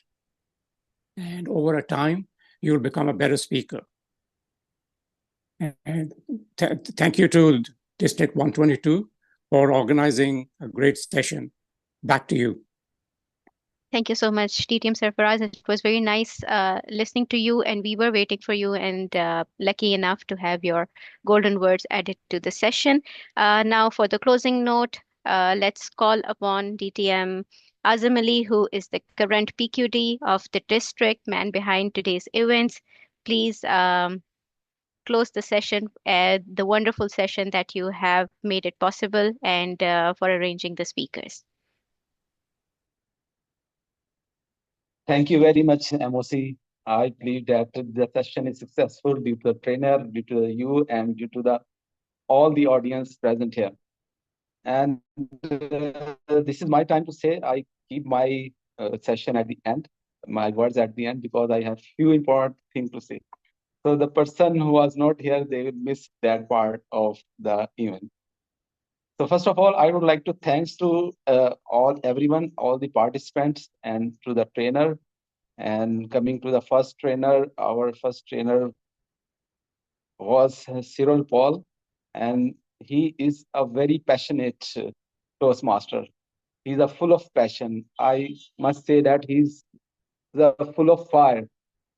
Whenever I watch him, I get the energy and the passion. He's full of expertise, full of knowledge. His session was also full of knowledge and expertise, and I believe that all of us learn from that session. So thank you very much, Toastmaster Cyril, for sparing your time for this wonderful session. Coming to the next, we had, let me share the next one.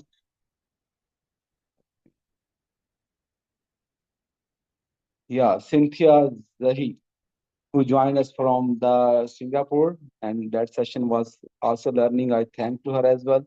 And I think the important thing we learn how to breathe and the Kung Fu breathe as well. So she is a professional voice coach, and I believe that again, we learn a lot of things from her session. And then we had Toastmaster Samreen Mukhtar, very accurate host today. She managed each and everything amicably and perfectly. Thank you very much, Toastmaster Samreen, for hosting this session today. And coming to the, as Didi said, we have a series of the training. And our next training is going to have on the 3rd December, and that will be the panel discussion with the international video speech winners. One of them is among us right now, Toastmaster Meher. And do you know how many winners we have? First place, second place, or third place in our district video speech contest winners? Anyone can reply? How many winners we have who won either first, second, or third place in our district?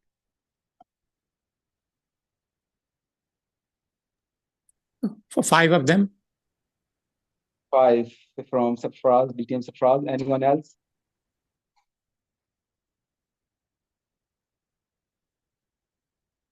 So, DTM Safraz, what are the names? I think he dropped. Mer Tanveer, Hiram Yeah. Rizvi, Anum Qadri won second place twice, and the other for the first, Mer Tanveer was first last year, and Hiram Rizvi third. Our district director Zaid Kalia has won, and I think Javed Bhatt or Bhatti won it a few years back. So those are the 5 that I was counting. Yeah, great. You are great. We have 5 video speech winners in our district. So we are going to have a session with them on the 3rd of December, and next session will be in the mid of the December. On it, that will also be on to improve your speaking and training skills to the professional level by one of the trainer in our district, from our district. So do join this session, and I will also request all of the club to send the gamification entries so that we compile the results. So with that, I would like to end the session, and I'm going to end the recording.